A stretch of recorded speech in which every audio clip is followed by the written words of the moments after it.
Good morning, good morning, good morning.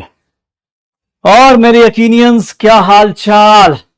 तो भैया 8th week start हो रहा है, 8वां हफ्ता। मतलब देखते देखते सफर जो है धीरे धीरे आगे बढ़ता हुआ।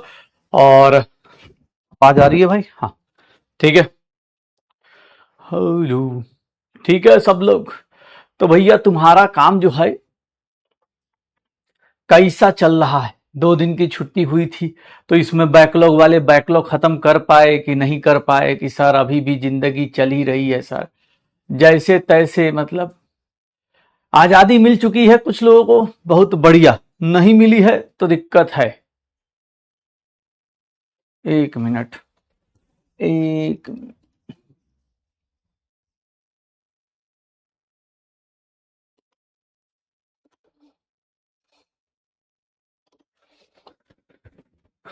चलो,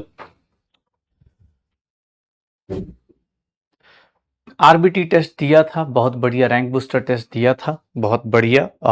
जितने भी जिसके मार्क्स आए, देखो अपने मार्क्स से अभी मैटर नहीं कर रहा, लेकिन क्योंकि अभी एक ही चैप्टर हुआ है आपका आरबीटी में, आरटीएस में जो भी आपने दिया है, कोशिश करिएगा। मैंने आपको शुरुआत में बोला था पहले टेस्ट के बाद भी कि मिस्टेक बुक बनानी है, एरर बुक बनानी है, क्योंकि गलती हर इंसान करता है। गलतियों से अगर आप सीख गए तो भैया फिर आप रिजल्ट के लायक बनते जाएंगे। गलती करना बहुत नेचुरल है, लेकिन गलतियों से अगर आप नहीं सीख रहे हो तो बेटा फिर ये खतरनाक चीज आपने रख ली है। यस, चलिए। आरबीटी है, आरटीएस है, सब अलग अलग टेस्ट सीरीज ज्वाइन करते हैं, अलग अलग तरीके से काम कर रहे हैं, कोई दिक्कत नहीं भाई। एमआर सर ब्रेक नहीं देते, अब ये मेरी प्रॉब्लम नहीं है, ये सेम मैसेज उनको तुम कर सकते हो। चलिए, बहुत बढ़िया। तुम्हारे देखो 400 नंबर आ रहे हैं, 200 नंबर आ रहे हैं या 600 नंबर आ रहे हैं, मैं तुम्हारे नंबर के ऊपर तुम्हें अभी जजमेंट इसलिए नहीं दे सकता क्योंकि अभी एक एक दो दो चैप्टर चल रहा है बेटा। सच्चाई ये होती है कि मतलब तुम्हें एक dark game of the teaching field बता देता हूँ कि बहुत सारे लोग होते हैं जो आराम आराम से पहला दूसरा चैप्टर एकदम खींच रहे होते हैं, स्लोली स्लोली। उनको पता होता है कि हाँ भाई साहब पहले 2 हफ्ते में सेट कर लो बच्चे को, उसके बाद भैया देखोगे लास्ट में धड़ धड़ चैप्टर खत्म।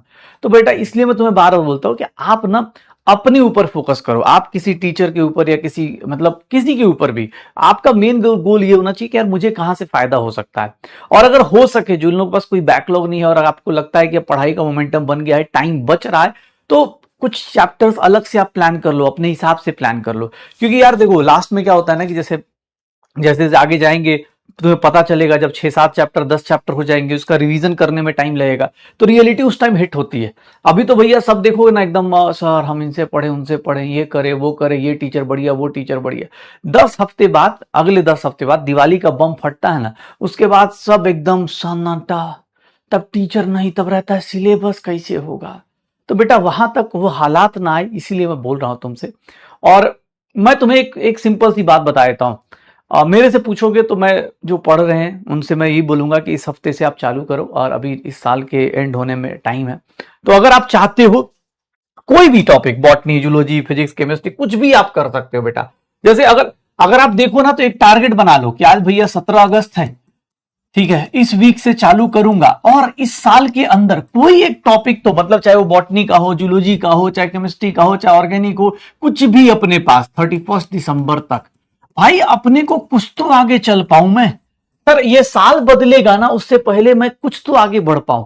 जो लोग भी कर रहे हैं बेटा, यहां पर देखिए करंट सिलेबस आपको करना ही करना है, करंट चैप्टर्स तो आप जो चल रहा है बैच में वो तो करना ही करना है, करंट चैप्टर्स तो करना ही करना है। सर ये करंट चैप्टर्स करना है, पीछे का रिवीजन, सर रिवीजन भाई भाई किसका करना है? सर प्रीवियस चैप्टर्स का रिवीजन भी करना है, प्रैक्टिस भी करना है।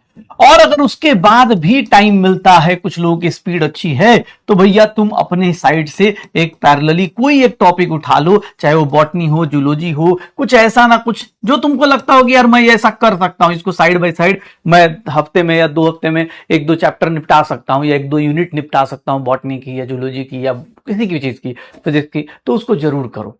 क्योंकि बेटा मतलब ये सच्चाई है। जैसे ये दिन बीतेगा ना, जैसे ये साल बीतेगा बेटा, आप साल जैसे बीतेगा ना, एकदम भाई साहब फियर आना शुरू होगा कि यार मैं, बाकी बैच भी तेजी से, टीचर भी तेजी से, हर कोई फास्ट भाग रहा होगा। और आप अगर मेंटली अभी से तैयार नहीं रहोगे तो वहां पर आपको दिक्कत आती है। बहुत सारे लोग एग्री करेंगे कि लास्ट मोमेंट पे लास्ट के 3 महीने अगर खुद को शांति से अगर बैठ के कर लेते, शांति से बैठ के अगर रिवीजन करते तो शायद वो बहुत अच्छा कर सकते थे। बहुत सारे बच्चे अपने आप से, ये तुम ज्यादा अच्छे से एग्री कर सकते हो कि लास्ट में आदमी कर ही नहीं पाता है, लास्ट में उससे रिवीजन नहीं हो पाता, टॉपिक्स खत्म नहीं हो पाते, सिलेबस खत्म नहीं हो पाता, फिर सोचता है पूरा सिलेबस कैसे टेस्ट दूं।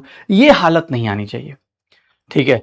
तो कोशिश करिएगा, मेरा एक सजेशन है एज अ मतलब टीचर बोल दो, बड़ा भाई बोल दो, भाई जो तुमको समझना है कि ये एक कुछ ना कुछ साइड बाई साइड एक्स्ट्रा करते चलो, चाहे उससे मतलब आपका कुछ ना कुछ एक लगे कि हाँ यार कोई भी फुल सिलेबस देने जाऊंगा तो ये सब्जेक्ट तो मेरा कंप्लीट होगा ही होगा। कुछ कुछ भी, केमिस्ट्री नहीं, फिजिक्स भी नहीं, आपको लगता है बायो करना, बायो कर लो यार, कोई दिक्कत नहीं, इसमें क्या है। कुछ भी पैरेलली कुछ ना कुछ साइड से कर लो, क्यों? क्योंकि बेटा फरवरी तक आते आते तुम्हें पता है कि स्पीड बढ़ जाती है, लोगों की भी, टीचर्स की भी, बच्चों की भी, तो तुम उस स्पीड को मैच कर पाओ। वो तभी हो पाएगा जब आप कुछ ना कुछ साइड से निकाल चुके होगे, जैसे क्लासेस आपकी बाकी बच्चों से 1-2 महीने पहले खत्म हो जाएंगी, तो उससे आपको फायदा हो जाएगा। तो ये मेरा एक सजेशन है। ऑब्वियस इसके लिए बहुत सारे लोग कुछ बोल भी सकते हैं कि सर आप भागने के लिए क्यों बोल रहे हो, क्योंकि बेटा सच्चाई यही है, कॉम्पिटेटिव फील्ड है, कॉम्पिटेटिव फील्ड में बेटा जीत उसी को मिलती है जो सबसे तेज दौड़ता है। दौड़ना इंपॉर्टेंट नहीं है इस रेस में, सबसे तेज दौड़ना है, तब इंपॉर्टेंस पता चलती है, एक एक सेकंड की इंपॉर्टेंस। दौड़ने के लिए तो भैया मैं 100 मीटर में भी दौड़ जाऊंगा 10-15 सेकंड में, लेकिन भाई साहब जो 8.8 सेकंड में दौड़ता है उसका नाम हुसैन बोल्ट होता है, उसको ओलंपिक में गोल्ड मिलता है। 10-15 सेकंड में 100 मीटर हम लोग भी दौड़ जाएंगे भाई, दौड़ने को हम लोग भी दौड़ जाएंगे, लेकिन जो सबसे फास्ट दौड़ता है माइन्यूट सेकंड में, उसको बोलते हैं भैया ओलंपिक गोल्ड मेडलिस्ट, ठीक है। करंट भाई, हाँ देखो सबसे अच्छी बात, सबकी अपनी अपनी तरीके हैं, अपनी अपनी स्पीड है। कुछ लोगों को यही पर प्रॉब्लम हो रही है, कुछ इसी को हैंडल नहीं कर पा रहे, कुछ इसको हैंडल नहीं कर पा रहे। बेटा ये देखो, मैं तुम्हें एक आइडियल टाइम टेबल बता रहा हूं। आइडियल टाइम टेबल का मतलब कि भैया आप पढ़ाई पढ़ाई करते हुए कुछ और चीजें कर रहे हो। जैसे मेरा काम स्टार्ट होता है, अगर मैं सुबह उठ रहा हूं, मैं तुम्हारी जगह होऊंगा तो मैं सुबह उठता पहला थॉट यही होना चाहिए कि हाँ यार मैं फटाफट ना कल यार आज का क्या प्लान है, हाँ चलो यार फटाफट पढ़ लेता हूं। मुझे हो सकता है, मैं तुम्हें बता रहा हूं, मैं हो सकता है कि अपनी और चीजें जैसे नाश्ता करना है तो उससे पहले एक टारगेट रख लूंगा कि भाई नाश्ता करने से पहले ना फिजिक्स का ये चीज मुझे रिवाइज करनी, उसका नाश्ता करूंगा, फिर उसके बाद मतलब लाइब्रेरी जाना है या स्कूल जाना है या जो भी जो चीजें आपको करनी है। तो एक टाइम टेबल बनाना अपने आप मेंटली, टारगेट बनाना जरूरी है, टाइम टेबल नहीं, टारगेट कि हाँ यार मुझे ये काम करना है, मैं दिन का खाना तब खाऊंगा जब मेरा इतना काम हो जाएगा। बेटा आप जब तक इस तरह की कुछ लिमिट्स नहीं लगाएंगे, आप क्लास से पहले अगर क्लास को रिवाइज करके नहीं आएंगे तो आप वही करेंगे जो नॉर्मली लोग करते हैं, ठीक है। नहीं भाई, नहीं तो यार मैंने तुमको ये नहीं बोला, मैं तो तुम्हें बोल रहा हूं ये कर सकते हो, ये करो, ये दोनों भी ठीक है, लेकिन इसमें दिक्कत कहां आएगी, जब लास्ट मोमेंट पे आओगे तुम खुद ही पैनिक होने लगोगे, तुम्हें अगर पहले से नहीं पता होगा कि यार मुझे क्या क्या चीजें करनी है। बाकी देखो, मैं एज ए टीचर मुझे जो सजेशन थे, कुछ लोग चाहते हैं अभी से स्पीड पकड़ना, तो उनको मैं एक सजेस्ट कर सकता हूं, क्योंकि अभी आपके पास 4 मंथ्स हैं। अब आपने 4 मंथ के अंदर अगस्त से चालू कर लीजिए, और फिर मतलब 10-15 दिन इधर बचे, बाकी 3-4 महीने उधर बचे, जितना आप दौड़ सकते हैं दौड़ जाइए, कोई दिक्कत नहीं। एकदम, अरे कोई ऐसा, हाँ एकदम टू डू लिस्ट बनाइए, उसको सुबह सुबह बना के रखिए कि हाँ यार मुझे क्या करना है। इसलिए मैं शायद अपने व्हाट्सएप पे पूछता भी रहता हूँ। मैं 2 दिन की छुट्टी थी इसलिए मैं ज्यादा डिस्टर्ब नहीं किया, मैंने कहा बच्चे बोलेंगे सर बहुत ज्यादा, हाँ ज्यादा ही उंगली कर रहे हैं, इतना भी नहीं। अदरवाइज मैं हर टाइम, हर सैटरडे को संडे को अपने ग्रुप में जरूर पूछता हूँ कि भाई तुमने टू डू लिस्ट बनाया कि नहीं बनाया, क्योंकि वो बहुत ज्यादा काम का होता है। अगर मेरा टाइम टेबल फिक्स नहीं रहेगा, मुझे पता ही नहीं चलेगा मुझे क्या करना है। इसीलिए बेटा वो जरूरी होता है, ठीक है ना, एक टारगेट देना जरूरी होता है, ताकि आपको, हाँ मैंने एक टारगेट दिया, आप इसको करिए, इसको तो करना ही करना, ये दो तो मिनिमम है ना भाई, ये दो तो करना ही करना है। एक्स्ट्रा में अगर किसी को लग रहा है, जैसे किसी दिन छुट्टी है, किसी दिन कोई क्लास कैंसिल हो गई, कुछ दिन लग रहा है कि नहीं यार आज काम आसान है, तो उस दिन कुछ चैप्टर उठा लीजिए। जैसे मतलब मेरे से पूछो, मैं मुझे लगता है इकोलॉजी इन्वायरमेंट में मतलब मेरे टाइम पे मुझे बहुत आसान लगती थी, तो मैं उसका इंतजार नहीं करूंगा, मुझे लगता है कि मैं कर लूंगा आराम से, खुद से एनसीईआरटी पढ़ सकता हूँ। मुझे लगता है कि मॉडर्न फिजिक्स मुझे आसान लगती थी, तो मैं उससे भी कर सकता हूँ। ये मेरी थॉट्स हैं। तुम्हें लगता है जूलॉजी का कोई पोर्शन आसान है, ह्यूमन फिजियोलॉजी आसान है, फिजियोलॉजी कर जाओ। जो तुमको लगता है कि एक्स्ट्रा करने का, उससे क्या है कि तुम्हारा वो कम से कम 10-12 क्लास टाइम बच जाएगा, बस काम बच जाएगा और कुछ नहीं। हाँ ये तुम्हारे ऊपर है, ये तो मिनिमम, बेयर मिनिमम तो बेटा ये तो करना ही करना है, ये पहले दो तो बेयर मिनिमम है भाई। ये करोगे तो तुमको ये है कि एक्स्ट्रा एज मिलेगा, तुम्हारा थोड़ा मतलब प्रैक्टिस का, टेस्ट का, इन सब का टाइम ज्यादा मिल पाएगा। चलिए, यस यस यस, हाँ, जो जिसका जैसे बॉटनी करना है, जूलॉजी करना है, फिजिक्स करना है, केमिस्ट्री करना है, जो करना है, इवन तुम मेरी लेक्चर आगे के देख जाओ, मुझे कोई फर्क नहीं पड़ रहा, मैं ये नहीं कर रहा हूं मुझे इस साल देखना ना भाई।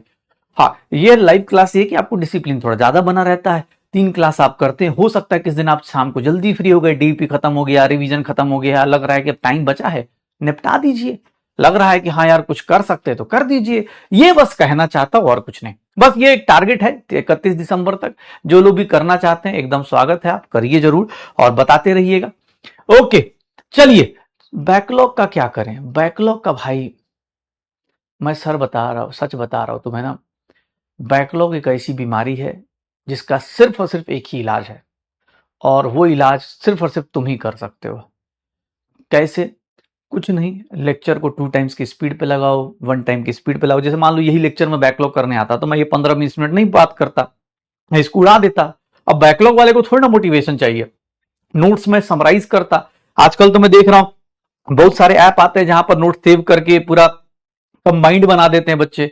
तो आप कुछ कुछ चीजें यार, यूट्यूब है, बहुत सारी चीजें हैं जहां पर तुम थोड़ा स्मार्ट वर्क कर सकते हो। बैकलॉग खत्म करने के लिए थोड़ा स्मार्टनेस चाहिए, ठीक है। अब मुझे पता है कि फिजिक्स में और केमिस्ट्री मुझे बिना बैकलॉग खत्म किए क्लास में नहीं समझ में आएगा, तो पहले मैं इन लोगों का फिजिक्स केमिस्ट्री का बैकलॉग खत्म करूंगा। आप सिंसियर बायो स्टूडेंट हैं, आप पहले से पीसीबी पढ़ रहे हैं, तो आपको बायो का थोड़ा थोड़ा आइडिया लग सकता है, तो आप उसकी लाइव क्लास कर सकते हैं, उसकी स्पीड अपनी अलग कर सकते हैं। बट फिजिक्स केमिस्ट्री में तो बेटा आप पीछे का नहीं करके आएंगे, डायरेक्ट आएंगे, तो हर टीचर अपने अपने तरीके से पढ़ाता है।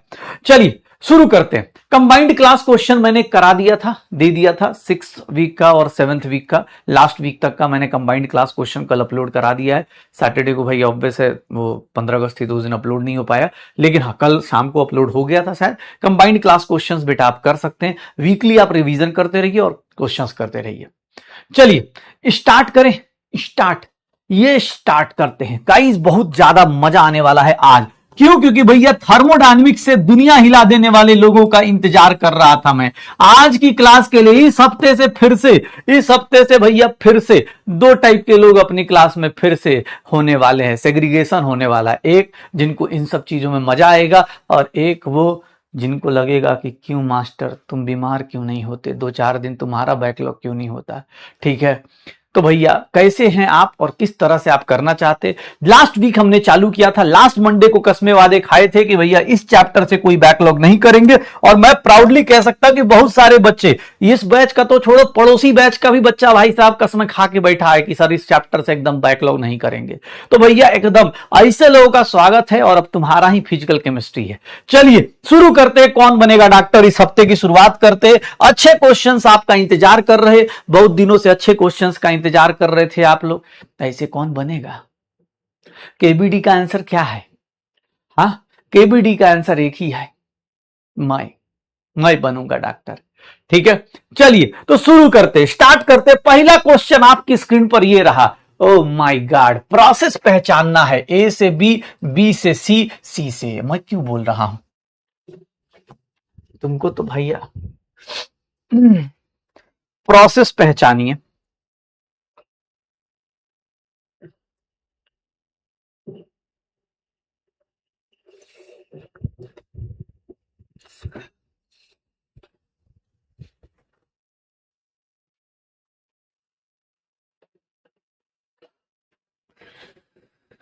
क्या होगा?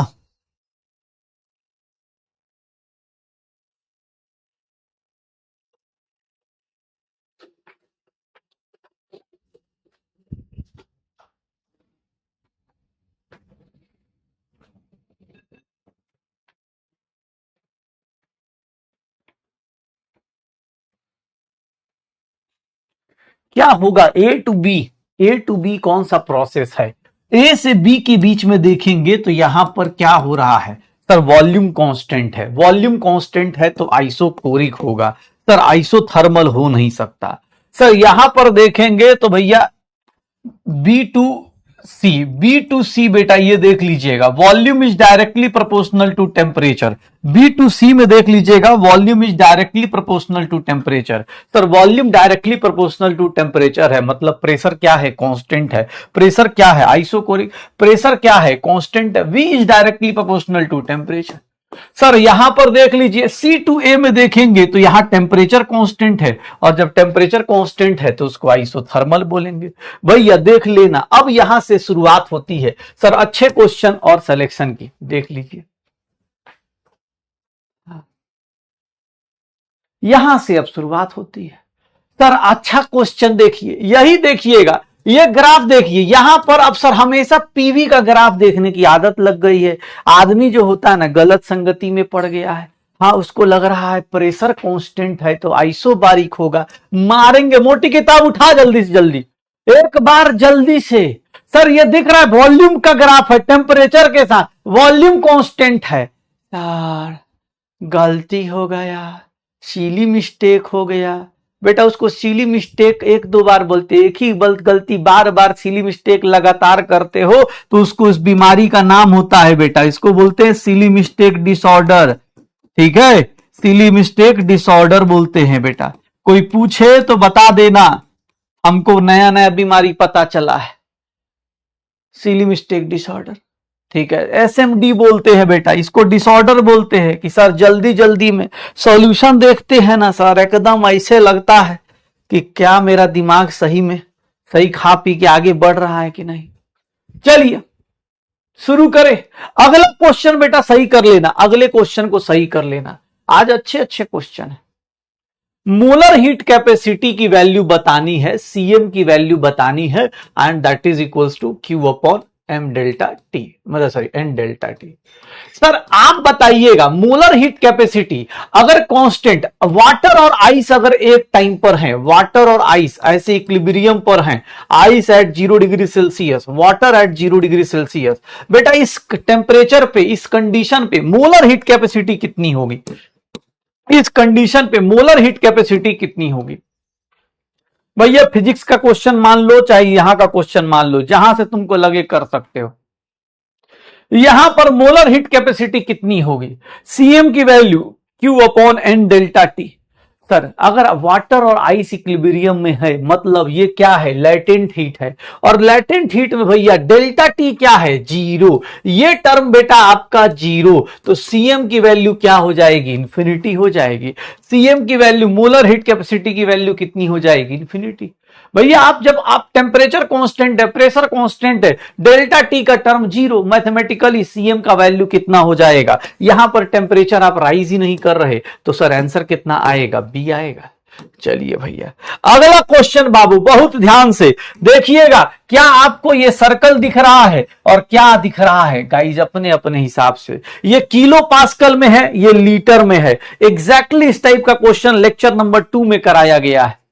उम्मीद पूरा है कि रिवाइज करके आते हो तुम लोग। देखते हैं कौन कितना करके बैठता है।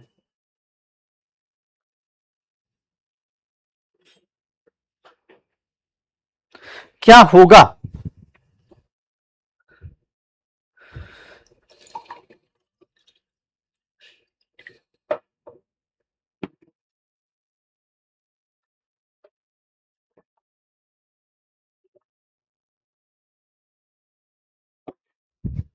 जल्दी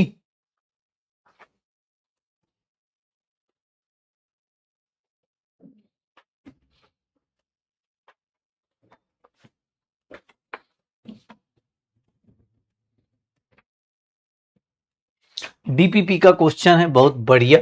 भैया देख लीजिएगा, ये सर्कुलर सर्कल नहीं है बाबू। क्यों? क्योंकि सर यहां पर देखेंगे तो यहां पर इसका यहां से यहां तक का लेंथ है 10 किलो पास्कल, ये यहां से यहां तक, इसका यहां से यहां तक लेंथ है 10 लीटर्स। तो भैया अगर तुमको वर्क डन निकालना है, वर्क डन का मैग्नीट्यूड निकालना है, work done Q delta U, sir Q plus W, cyclic process है तो ये 0 हो गया। Q is equals to minus W. Sir यहां पर देख लीजिए माइनस पी डेल्टा वी हो जाए, sorry area under curve pi into, ये देख लो सर यहां पर माइनस माइनस प्लस हो जाएगा क्योंकि भैया एक्सपेंशन हो रहा है, तो ये माइनस माइनस प्लस हो गया। सर यहां पर देखेंगे 10 किलो पास्कल, तो 10 की पावर 3। सर यहां देखिएगा तो लीटर्स में देखेंगे तो 10 इंटू 10 की पावर सर -3 होगा सर, ये कैंसिल और यहां पर 110 की पावर 2 पाई जूल्स आ जाएगा। लीटर को भैया किसमें कन्वर्ट करना पड़ेगा, लीटर को भैया कन्वर्ट करना पड़ेगा मीटर क्यूब में, तो इसीलिए 10 की पावर -3 लिया गया है। 10 लीटर्स को हम लोग कितना लेंगे, 10 इंटू 10 की पावर -3। ये मेरा मेजर एक्सिस हो गया, ये मेरा माइनर एक्सिस हो गया। सर देख लो, याद है? तो ऐसे क्वेश्चंस देख लीजिएगा कैसे हो रहा है। सर याद रखिएगा, ऐसे क्वेश्चंस में जब भी आएगा एग्जाम हॉल में बार बार यूनिट चेक कर लेना। कुछ लोगों को जल्दी जल्दी में आइडिया नहीं होता, चलो तुक्का फिट हो जाएगा इसमें, तो चलो आंसर सही भी आ जाएगा। हर एक साइड में क्या है, 10-10 है, लेकिन भाई रियल में कैसे आया पता होना जरूरी है। चलिए अगला क्वेश्चन देखिएगा, अगला क्वेश्चन क्या कह रहा है। Temperature in 1 mole of helium gas is increased by 1 degree Celsius, increase in internal energy. Delta U का फॉर्मूला क्या होता था गाइस? आइडियल गैस अगर दिया है तो 1 मोल के लिए डेल्टा यू का फॉर्मूला कितना होता था, बता सकते हैं आप लोग? डेल्टा यू का फॉर्मूला बेटा बता दीजिएगा। कुछ ऐसा हमने लिखा भी था 1 मोल के लिए, और 1 मोल 1 मोल के लिए शायद ऐसा लिखा था, 1 मोल के लिए ऐसा लिखा भी गया है। कितना आएगा एरिया? बेटा इसका मतलब आपने क्लास नहीं किया है तभी बोल रहा है कि सर बेटा एरिया निकालते टाइम आपको शायद क्लास अगर आपने की होती तो आपको पता होता कि भैया यूनिट सेम रखना होता है। ऐसा नहीं कि एक एसआई यूनिट में एक सीजीएस यूनिट में आपस में मल्टीप्लाई हो रहा है, ऐसा नहीं होता भाई। सर यूनिट सेम रखना होता है। पिछले क्वेश्चन में जो लोग भाई भैया इसका कैलोरी में रख दो, डेल्टा टी 1 है तो सर कितना आ जाएगा, 3 कैलोरी आ जाएगा। सर सीधा सीधा छोटा छोटा क्वेश्चन है, अटेम्प्ट करिए, आगे निकलिए। सर इस क्वेश्चन को पढ़िए, आंसर बताइए। सर एक ग्राफ दिया है, इंटरनल एनर्जी वर्सेस टेम्परेचर का ग्राफ दिया है। सर बताएंगे स्लोप ऑफ द ग्राफ को हम क्या बोलेंगे, स्लोप ऑफ द ग्राफ को हम लोग क्या बोलेंगे? Sir slope of the graph at constant volume पर ये ग्राफ ड्रॉ किया गया है, कांस्टेंट वॉल्यूम पर ये ग्राफ ड्रॉ किया गया है। हिंट भी आपको दे दिया गया है। Sir internal energy versus temperature के ग्राफ को क्या बोलेंगे? जल्दी। हाँ क्वेश्चन तो करना, बोल रहा क्वेश्चन करना। हाँ बाबू क्वेश्चन ही करना है, आज नहीं पढ़ना है, मन नहीं है आज पढ़ने का, आज क्वेश्चन ही करेंगे।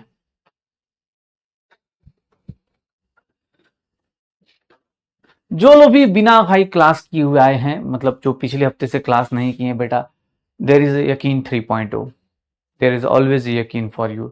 आप एकदम लोड मत लीजिए, लेकिन वहां भी मोल पढ़ा दिया मैंने। यकीन 4.0 विल बी कमिंग सून बेटा, तब तक आप रिलैक्स कीजिए, बहुत ज्यादा लोड नहीं लेना है। हाँ और क्या, देखो तुम्हारा भी सिलेक्शन होना है, इन लोगों का भी सिलेक्शन होना है। तुम कम टाइम में ज्यादा अच्छा, तुम कम टाइम पढ़ोगे सिलेक्शन हो जाएगा, ये लोग ज्यादा टाइम पढ़ेंगे, मजदूर लोग है, छोड़ो। तुम एकदम यकीन 4.0 विल कम सून बेटा, जल्दी जल्दी मैं बता भी दूंगा कब आ रहा है। सर इसका आंसर देखेंगे हीट कैपेसिटी, याद करो कांस्टेंट वैल्यू पे। Sir du by D T का भैया, या फिर इसको हम लोग क्या लिखा था sir, delta you by delta T लिखा था। कांस्टेंट वॉल्यूम पर du बाई डी टी किसके बराबर होता था? सीवी के बराबर। तो भैया देख लेना, पूछने का तरीका थोड़ा सा अंदाज अलग था, लेकिन कॉन्सेप्ट वही था, और इसीलिए हम लोग हमेशा इस तरह से कर सकते। ठीक है, हो जाएगा। सर ये देखिएगा कितने नंबर ऑफ स्टेट वेरिएबल्स हैं, इसमें बताओगे इसमें कितने स्टेट वेरिएबल्स हैं, काउंट करोगे इनमें से कितने स्टेट वेरिएबल्स हैं। इतना डिफिकल्ट क्वेश्चन बेटा, समझ रहा है? इसके लिए तो मैं मतलब एक ड्रॉप और ले लूं भाई। अब जो नहीं पढ़ के आया बोल रहा है खाली क्वेश्चन करा रहे हैं, तो बेटा अब तुम इसका मजा नहीं ले पा रहे हो, इसके लिए सॉरी।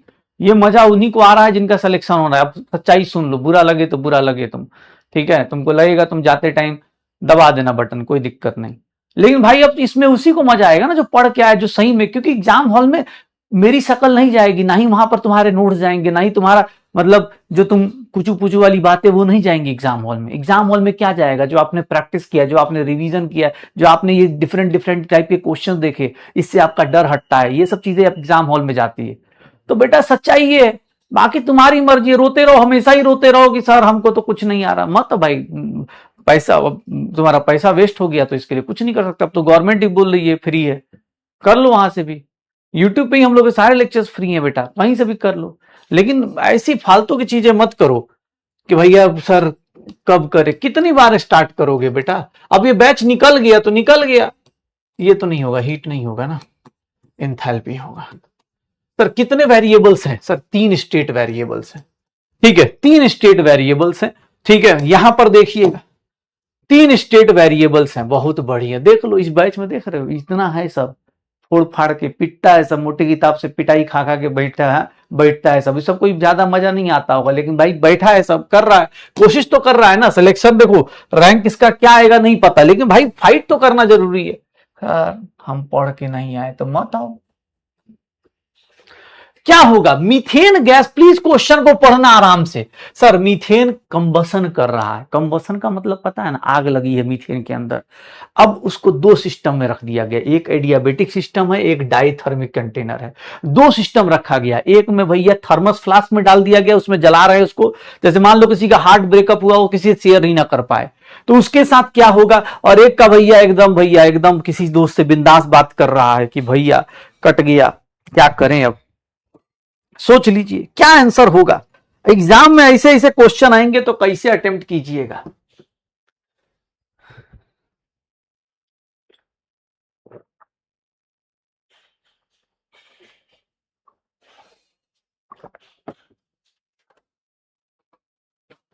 क्या होगा, क्या होगा? मीथेन जल रहा है भाई, मीथेन जल रहा है। अलग अलग सिस्टम है, एडियाबेटिक सिस्टम है और इधर भैया डायथर्मिक कंटेनर है। एडियाबेटिक सिस्टम में क्या होगा भाई साहब, आग लगी है लेकिन किसी को शेयर भी नहीं कर सकते, हीट लगा हुआ है। सर एडियाबेटिक सिस्टम में देखिएगा, एडियाबेटिक सिस्टम में भैया देखिएगा, सिस्टम के साथ बताइए ये बेटा what happens when in system A and B, A and B के साथ देखेंगे तो जो लोग, अब भैया देखिएगा एकदम झटका लगेगा बहुत जोर का। आंसर इज क्या हो गया, स्टॉप हो गया ना पोल। सर एडियाबेटिक सिस्टम में एक बात बताओ, ये कंटेनर है एकदम भाई साहब, एकदम रिजिड कंटेनर है, किसी के साथ कोई शेयरिंग नहीं कर रहा है, अंदर ही अंदर जल रहा है। तो तुम बताओ कैसे नहीं सोचे, यहां पर अगर हीट रिलीज हो रहा है तो टेम्परेचर क्या होगा, बढ़ेगा, क्योंकि ये किसी और को तो दे नहीं रहा, किसी और को दे नहीं रहा, किसी और को दे नहीं रहा एडियाबेटिक में। यहां पर हीट ट्रांसफर क्या है, यहां पर हीट ट्रांसफर क्या है बेटा, 0। अब आग लगी है तो टेम्परेचर बढ़ता जाएगा, क्यों? क्योंकि कंबसन हो रहा है यार, आग लगी है, तुमने उसको ट्रैप कर रखा है, तो भैया हीट बढ़ता जाएगा, टेम्परेचर बढ़ता जाएगा। सर टेम्परेचर बढ़ जाएगा, बाहर हीट नहीं देगा, हीट ट्रांसफर 0 है, तो अंदर ही अंदर तो जलता रहेगा ना भाई, कंबसन हो रहा है। क्वेश्चन पढ़ो एकदम, मतलब सिस्टम एडियाबेटिक मतलब कितनी बार बोला, एडियाबेटिक का मतलब बाहर नहीं देगा, अंदर तो हीट होगा ना भाई, अंदर तो आग लगेगी तो अंदर तो जलेगा सर। और ये डायथर्मिक है, डायथर्मिक में क्या होगा सर, ये देखिएगा, ये भैया सिंपल सा, ये क्या करेगा, जितना आग लगेगी, जितना भी आग लगेगा सर, ये क्या करेगा, हीट ट्रांसफर कर देगा। सर देखेंगे सर, कंटेनर के साथ साथ हीट ट्रांसफर कर देगा भाई साहब, इसमें टेम्परेचर सेम रहेगा, क्यों? क्योंकि सिस्टम और सराउंडिंग आपस में हीट एक्सचेंज कर रहे, जितना एक्स्ट्रा हीट दे रहे भैया आगे निकाल देगा, बोलेगा ले जाओ हमको नहीं चाहिए। सिस्टम देख लो, पता चला सर। हाँ इतना सोचना था, यही सोचने के लिए तो इतना हाँ मोटी किताब का यूज करवा रहे। लगा जोर से मारो एक बार भाई साहब। जितने लोग एडियाबेटिक का मतलब गलत तरीके से सीखते हैं, ठीक है, जोर से बेटा, जहां भी हो कहीं भी सोचना नहीं, घर वाले देख रहे हो नहीं देख रहे हो, लाइब्रेरी वाला देख रहा है नहीं देख रहा है, एकदम बेशरम बन जाओ, बताओ लोगों को कि हाँ भाई साहब हमें भूतिया मास्टर पढ़ा रहा है, घर आके पीट के चला जा रहा है, मत पूछिए सर। मतलब एक बोल रहा ऑक्सीजन की कमी होगी, अबे ऑक्सीजन अरे 10 मिनट ही जला के छोड़ दे, तुझे बस ये बोल रहा हूं कि मान लो इस रूम को मैंने बंद कर रखा, सील कर रखा, अब इसमें भाई अब लगातार आग लगाए जा रहा हूं, कोई जल रहा है, तो अब इस रूम के अंदर हीट बढ़ेगा ना भाई। लेकिन अगर दरवाजा खुला हुआ है, अगर दरवाजा खुला हुआ है तो भाई साहब हीट क्या होगा, बाहर निकल जाएगा, तो भैया इस रूम का टेम्परेचर नहीं बढ़ेगा। थोड़ा लॉजिक लगाओ बेटा, डरना नहीं है, ठीक है। ये स्लाइटली इंक्रीज, भाई इंक्रीज होगा लेकिन वो सिस्टम के साथ सराउंडिंग आपस में मिला हुआ है। अगर आप डायथर्मिक वाल है तो जो भी एक्स्ट्रा हीट होगा दे दोगे तुम उसको, जो भी एक्स्ट्रा। तुम एक बात बताओ, दूध गर्म करते हो तो जो दूध गर्म होता है, तो दूध गर्म करने के बाद देखोगे तो कंटेनर भी तो गर्म हो रहा है। अगर आप बगल में हाथ रखोगे आपको वहां भी गर्मी फील होगी बेटा, ठीक है। तो क्यों, क्योंकि भैया वो टेम्परेचर डिसिपेट कर रहा है, उसको बोलते हैं डिसिपेशन करना, कि भाई खटाखट दे रहा है। तो ये कॉन्सेप्ट लगाना है। चलो आ जाओ, ये क्वेश्चन तो होना चाहिए, नहीं तो सच बता रही, इस क्वेश्चन पे कम से कम पिछले एक हफ्ते जिन लोगों ने पढ़ाई करी है, इस क्वेश्चन में गलती किया कम से कम 3 बार। कौन सा ग्राफ नहीं रिप्रेजेंट कर रहा, do not represent isothermal expansion of ideal gas. Sir कौन सा ग्राफ है जो आइडियल गैस का आइसोथर्मल एक्सपेंशन को नहीं एक्सप्लेन कर रहा है, सर नहीं रिप्रेजेंट कर रहा है, जल्दी से जल्दी।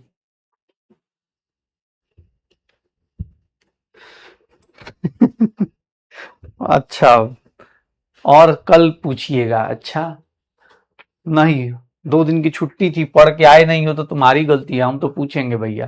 कौन सा ग्राफ नहीं रिप्रेजेंट कर रहा, प्रेशर वर्सेज 1/वॉल्यूम का ग्राफ, यू वर्सेज वीएम का ग्राफ। पहले तो इंटरनल एनर्जी बेटा क्या हो जाती है, 0, तो ये तो ग्राफ एकदम ही गलत है। प्रेशर और वॉल्यूम बेटा इनवर्स चलता है, प्रेशर और 1/v बेटा ये ग्राफ सही है। प्रेशर वॉल्यूम के साथ ये चीज कांस्टेंट रहती है, प्रेशर बढ़ाओगे वॉल्यूम कम कर लेगा। तो सर ए और सी तो सही है, बी और डी हमारा इनकरेक्ट ग्राफ है। हमारा आंसर क्या आएगा, आइसोथर्मल के बी एंड डी, आंसर क्या आएगा, फर्स्ट ऑप्शन। देख रहा है, do not represent pressure versus volume, pressure into volume बेटा कांस्टेंट होता है, तो देखो प्रेशर इंटू वॉल्यूम कांस्टेंट है, वो नहीं चेंज हो रहा। आइडियल गैस में अगर आइसोथर्मल कंडीशन है भाई, और तुमको इसीलिए यही बोलते, इसी को बोलते हैं एप्लीकेशन पार्ट। थ्योरी पढ़ लिया ना बेटा पिछले हफ्ते, लेकिन एप्लीकेशन में जहां फंस रहे हो, इंटरनल एनर्जी डी, तो एग्जाम हॉल में कैसे डी तो खोजेगा ना यार। मतलब तुझे मैं हिंट बता रहा हूं, एग्जाम हॉल में इतना तो पता है कि इंटरनल एनर्जी चेंज नहीं करता भाई। आइडियल गैस में इंटरनल एनर्जी टेम्परेचर पर डिपेंड करता है, तो वॉल्यूम पे नहीं होगा, तो डी तो काट देता कि सर डी तो पक्का नहीं होगा, डी तो पक्का नहीं होगा। ए और बी में, ए और बी में भाई बी तो गलत था यार, तू सी छोड़, तुझे छोड़, सी बोला, सी में क्या दिख भैया, ए और बी में बी तो गलत है ना, तो एग्जाम हॉल में करना तो पड़ेगा। सिली मिस्टेक हो रहा है, एकदम जोर जोर से पिटते रहो। ये लो, ये करो क्वेश्चन।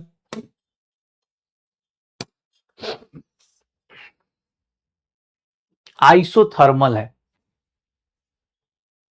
अरे यार ये क्वेश्चन, अरे अरे रुक जा रुक जा रुक जा, अरे यार ये क्वेश्चन, रुक जा रुक जा रुक जा, अरे ये अभी नहीं करना था, अरे सॉरी, अभी नहीं करना था बेटा, अभी नहीं करना था ये नहीं, अभी अभी इसको, सॉरी गलत टाइम पे क्वेश्चन आ गया, अभी आज कराऊंगा इसको यार। चलो ये क्वेश्चन देखो sir, pressure versus volume, pressure ATM में, वॉल्यूम सेंटीमीटर क्यूब में, प्रेशर एटीएम में, वॉल्यूम एमएल में दिया हुआ है। सर देखिएगा ध्यान से, ये देखिएगा, ये देखिए क्वेश्चन पढ़िए और अटेम्प्ट करिए भाई साहब, वर्क डन क्या आएगा। अगर 1 से 4 जाएंगे, 1 से 4 जाएंगे तो भैया वर्क डन कितना आएगा, वर्क डन कितना आएगा, 1 से 4 जाएंगे तो वर्क डन कितना आएगा। परफेक्ट गैस 0.1 मोल हैविंग CV 3/2R,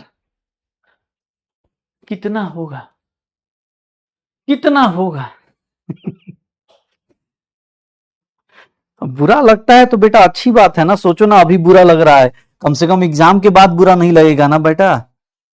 अगर अभी बुरा लग रहा है तो ज्यादा अच्छी बात है मेरे हिसाब से, बाकी तुम्हारी मर्जी है। 1 से लेकर 4 तक का वर्क डन निकालना है, वर्क डन 1 to 4 निकालना है, मतलब वर्क डन 1 से 2 का प्लस वर्क डन 2 से 3 का और प्लस वर्क डन 3 से 4 का, ये वर्क डन निकालना है। हमको पता नहीं क्यों ये जीरो लग रहा है सबका सब, ये कैसे जीरो हुआ अब ये राज मुझे खुद नहीं पता, लेकिन मुझे लग रहा है कि ये जीरो होगा। ये 1 लीटर और ये 2 लीटर, क्योंकि सेंटीमीटर क्यूब में दिया है। सर आप देख लीजिए, वर्क डन 2 to 3 निकालेंगे, वर्क डन 2 to 3 निकालेंगे तो बेटा क्या आएगा, निगेटिव वर्क डन आएगा, पी डेल्टा वी। सर देख लीजिएगा प्रेशर कितना है, -3 ATM, डेल्टा वी कितना है सर 1 लीटर, -3 लीटर एटीएम आ जाएगा, यही होगा, -3 लीटर एटीएम आ जाएगा। और 3 लीटर एटीएम को आप मल्टीप्लाई करेंगे तो 3 इंटू 101.3 जूल्स, 3 इंटू 101.3 जूल्स, यही करेंगे भाई, 3 इंटू 101.3 जूल्स। सर यहां पर देखेंगे तो भैया अब कैसे आया, अब ये कहानी मैं आपके ऊपर छोड़ता हूं कि वर्क डन 1 से 4 निकालना है। सर यहां वॉल्यूम सेंटीमीटर क्यूब में दिया है, मैंने जानबूझ के लीटर में लिया, और इसीलिए मैं बार बार बोला यूनिट डायमेंशन बेटा हर जगह पहुंचता है, ध्यान रखिएगा खासकर, ठीक है। सर वर्क डन निगेटिव क्यों आया, क्योंकि बेटा आप देखेंगे एक्सपेंशन हो रहा है, सीधा सीधा ग्राफ वाइज भी दिख रहा है। मैं प्रेशर कितना है 3 ATM का, एक sir pressure 3 ATM minus P delta,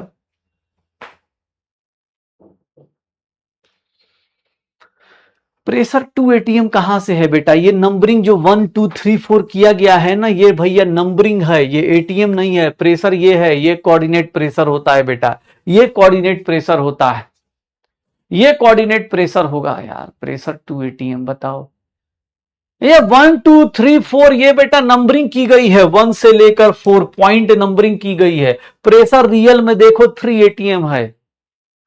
बाबू इतना का है, मतलब इतना सीवी का क्या रोल है, कुछ भी रोल नहीं था, बस क्वेश्चन डराने वाला था, जैसे इस बार नहीं डराने वाला आया था।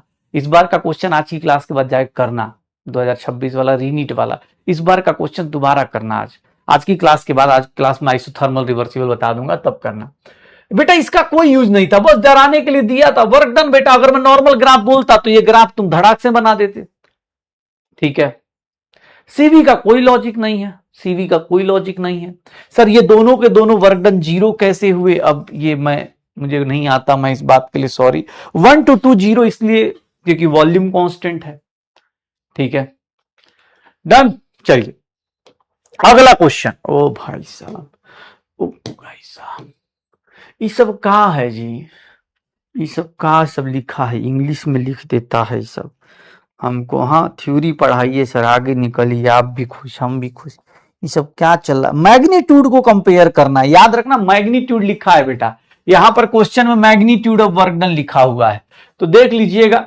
By the system on the system expansion हो रहा है, इनफाइनाइट स्टेज में एक्सपेंशन का मतलब अब आप ज्यादा अच्छे से जानते हैं, रिवर्सिबल है कि इरिवर्सिबल है।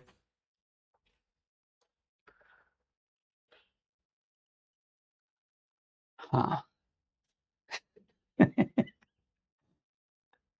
एकदम, तुमको भाई देखो दो ही चीजें आएंगी, मैंने तुमको क्या बोला था कि आज से क्लास में 2 टाइप की वैरायटी अब जनरेट होगी। जैसे तुम पिछले हफ्ते में जब पढ़ा रहा था, कुछ लोग डिमांड कर सर अच्छे क्वेश्चन, बेटा आ गए अच्छे क्वेश्चन, अच्छे दिन का पता नहीं लेकिन अच्छे क्वेश्चन जरूर आ गए हैं। अब आप अटेम्प्ट कीजिए, देखिए अच्छे क्वेश्चन यही होते हैं कि आपको सिखा के जाएंगे या फिर आप खुश होके जाएंगे कि हाँ यार नॉलेज मिल गया। सर ये देख लीजिए, याद कीजिए पिछली क्लास में रिवर्सिबल का मतलब क्या बताया था, slowly slowly slowly slowly slowly slowly slowly slowly slowly slowly, चाहे आप एक्सपेंशन कीजिए चाहे आप कंप्रेशन कीजिए। सर आप कंप्रेशन करेंगे तो ऐसे कंप्रेशन होगा, इरिवर्सिबल कंप्रेशन ऐसे होगा, और अगर expansion sorry irreversible expansion compression करेंगे तो ऐसे कंप्रेशन होगा, ऐसा कुछ बताया गया था। तो सबसे ज्यादा जो वर्क डन का मैग्नीट्यूड आएगा वो भैया इरिवर्सिबल का सबसे ज्यादा आएगा, यही से आंसर आ जाएगा। सर सी और ए का वैल्यू सेम सेम है क्योंकि एक्सपेंशन करो। सर आंसर क्या आएगा, 2 आएगा। क्या आंसर आएगा, B is the correct answer, B correct answer आएगा। सर बी हमारा करेक्ट आंसर। अब भैया जो लोग ये ग्राफ याद नहीं हो, मुबारक हो, आपको सिर्फ ये पता हो गया कि सबसे ज्यादा वर्क डन कहां होने वाला है, ठीक है। प्रीवियस क्वेश्चन में क्या गड़बड़ है बेटा, यहां अरे माइनस, अरे तो ये लो ना 3 इंटू निगेटिव लगा है तो मैं कहां मना कर रहा हूं, ठीक है। यस, हो जाएगा। ऐसा ऐसा क्वेश्चन बेटा देख लीजिएगा।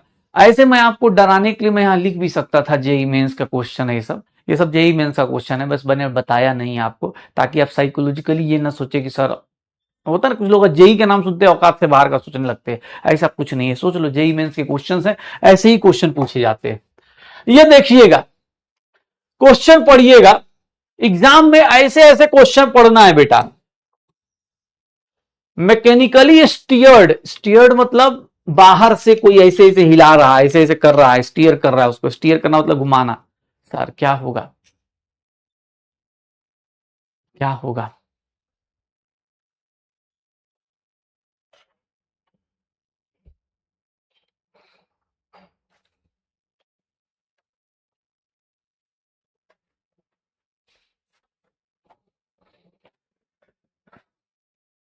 थर्मली इंसुलेटेड है, दो तीन वर्ड की वर्ड है, उसी से आंसर आ जाएगा आपका। थर्मली इंसुलेटेड है, थर्मली इंसुलेटेड का मतलब क्या हो गया? मैं बस इतना पूछना चाहता हूं कि थर्मली इंसुलेटेड का मतलब कि भैया ये तो नहीं होगा, हीट जीरो होना चाहिए, हीट जीरो होना चाहिए। दूसरी बात, हीट जीरो। सर आप बाहर से वर्क कर रहे हैं तो वर्क डन क्या हो गया? सर पॉजिटिव हो गया, क्योंकि भैया सिस्टम पे वर्क किया जा रहा है, work done on the system positive है। Sir work done on the system positive है, डब्ल्यू पॉजिटिव है। डेल्टा यू क्या होता है बेटा? Q plus W. सर ये टर्म जीरो हो गया, ये पॉजिटिव हो गया, तो ये भी टर्म क्या होगा? पॉजिटिव होगा। तो डेल्टा यू क्या होगा? Sir greater than zero, W is greater than zero. Sir adiabatic process है, एक टाइप से बोल सकते हैं, वर्क डन एडियाबेटिक का है। क्या आंसर आएगा? सर बाहर से वर्क किया जा रहा है, मतलब work done on the system है, तो वर्क डन क्या आ गया बेटा? पॉजिटिव। सर डेल्टा यू क्या आ गया? हीट प्लस वर्क डन, और ये हमारा आंसर आएगा। सर बहुत बढ़िया। कुछ बहुत महान महान लोग हैं अपनी क्लास में, तो बोल रहे हैं कि सर यहां पर जो प्रेशर है, यहां पर जो प्रेशर है वो तो टोटल 3 - 1 2 का ही तो हुआ, 3 - 1 2 का तो ही हुआ। जो लोग भी ऐसे हैं जो रॉन्ग रॉन्ग कर रहे थे कि सर इसमें आप गलती कर गए, बेटा मैं तुमको पहले, तुम एक जोर से पहले ऐसे ऐसे रख लो, जोर से, ठीक है, ऐसे रख लेना थोड़ा, ठीक है, थोड़ा दूर से रखना, एकदम गाल हिल जाना चाहिए, तब बताऊंगा इसका आंसर कि 3 - 1 क्यों नहीं किया। बेटा जब आप यहां से यहां का वर्क डन निकालोगे 2 to 3 का, तो एरिया अंडर पूरा ग्राफ निकालोगे, ऊपर से नीचे तक का निकालते हो आप एरिया। बेटा एरिया आप यहां से यहां तक का नहीं निकाल रहे हो कि 3 - 1 2 का लेंथ लूंगा। बेटा आप ग्राफ कहां से कहां लेके जा रहे हो? ऊपर से लेकर नीचे तक, आपका जो एरिया है यहां से लेकर यहां तक का एरिया निकाल रहे हो। और जब यहां से यहां तक का एरिया है तो बेटा इसका लेंथ कितना होगा? इसका लेंथ होगा 3। और सर ये हाइट कितनी होगी? 1 लीटर का ब्रेथ होगा। तो बाबू जो भी ऐसे लोग हैं जो सर बोल रहे हैं कि एरिया अंडर कर्व में 3 - 1 लेना चाहिए, बाबू जोर से बेटा, एक बार जोर से, बहुत ज्यादा इस पे, हाँ मैं समझ रहा हूं, जोर से आदमी को आता है, कभी कभी कॉन्सेप्ट बहुत जोर से आता है गलत डायरेक्शन में, ठीक है। तो बेटा देख लेना, 3 - 1 इसीलिए नहीं लिया, ठीक है। ऊपर से नीचे तक भाई साहब एरिया जो होता है ऊपर से नीचे तक लिया जाता है। और मैं तो कह रहा हूं भैया पी डेल्टा वी, प्रेशर कितना है यहां पर? 3 है, तो डेल्टा वी से मल्टीप्लाई कर दो। तुम अगर एरिया से निकाले हो तो बेटा एरिया तब इसको क्लोज करता ना जब ये साइकिल क्लोज होता, याद करो। जो बंदा बोल रहा है सर सर इसका एरिया तब लेता ना बेटा जब यहां से ऐसे होता, तो ये भैया क्लोज है ही नहीं, तो मैं एरिया अंडर पूरा यहां से लेकर यहां तक का एरिया लूंगा ना। ये बेटा अगर यहां से यहां जोड़ दिया जाता तो मैं सिर्फ इतने दूर का एरिया लेता, और जो तुम्हारे दिमाग में चल रहा था वो एग्जैक्टली मैं करता। लेकिन जब वो नहीं किया है तो मैं जबरदस्ती नहीं करूंगा। तुम भी हाँ एकदम पता चला। चलो जोर से लेना बेटा, हाँ ऐसा नहीं। चलिए, ओ माय गॉड, ये तो ग्राफ ही देख के हमको डर लग गया है। ये सब का ग्राफ ही देख के हमको डर लग जाता है। इस तीनों के तीनों केस में, ए से बी सी से डी, आप तीनों के तीनों ग्राफ को देख लीजिए, बहुत भयंकर ग्राफ दिख रहे हैं आपको। सर ऐसा ही ग्राफ आपको एग्जाम में इस बार मिल गया था। तो भैया ये तीनों ग्राफ को देख लीजिए। क्वेश्चन पूछने वाला ये पूछ रहा है कि इन तीनों ग्राफ में अगर आप कंपेयर करेंगे तो भैया इंटरनल एनर्जी का कंपैरिजन कौन ज्यादा होगा कौन कम होगा, बस इतना बता दीजिए इस ग्राफ को देख के कि भैया तीनों के अंदर इंटरनल एनर्जी का जो चेंज है, ग्राफ 1, ग्राफ 2, ग्राफ 3, अलग अलग केसेस में इंटरनल एनर्जी का चेंज कितना होगा। सर इंटरनल एनर्जी का चेंज कितना होगा, आप बस इतना बता दीजिए। तीनों ग्राफ हैं और तीनों ग्राफ में भैया आप देख लीजिए, तीनों ग्राफ में अलग अलग। अब चिंटू एग्जाम में बैठ के सोचेगा भाई भाई इसका एरिया अंडर द कर्व ना, ये देखो थोड़ा टेढ़ा सा है, स्टाइलिश लग रहा है, हाँ ये सीधा है, सबसे ज्यादा एरिया तो इसी का लग रहा है, एरिया अंडर कर्व। बेटा इंटरनल एनर्जी पूछ रहा है तुमसे, इंटरनल एनर्जी जब पूछ रहा है तो इंटरनल एनर्जी का एग्जांपल भैया क्या होगा। सर तीनों के तीनों साइक्लिक प्रोसेस हैं और तीनों के तीनों केस में इंटरनल एनर्जी की वैल्यू कितनी हो जाएगी, 0 हो जाएगी।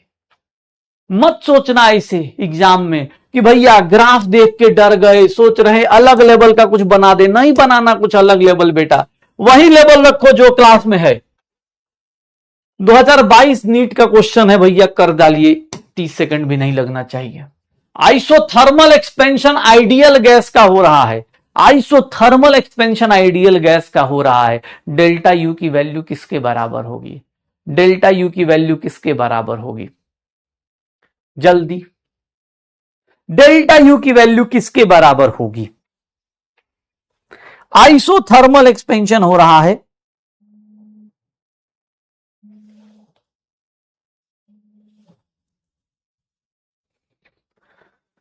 सर यहां पर कोई कैलकुलेशन नहीं होगा, क्यों, क्योंकि सर आइसोथर्मल है, आइडियल गैस है, सीधा सीधा आंसर देखेंगे और आंसर टिक करेंगे, आगे चलेंगे।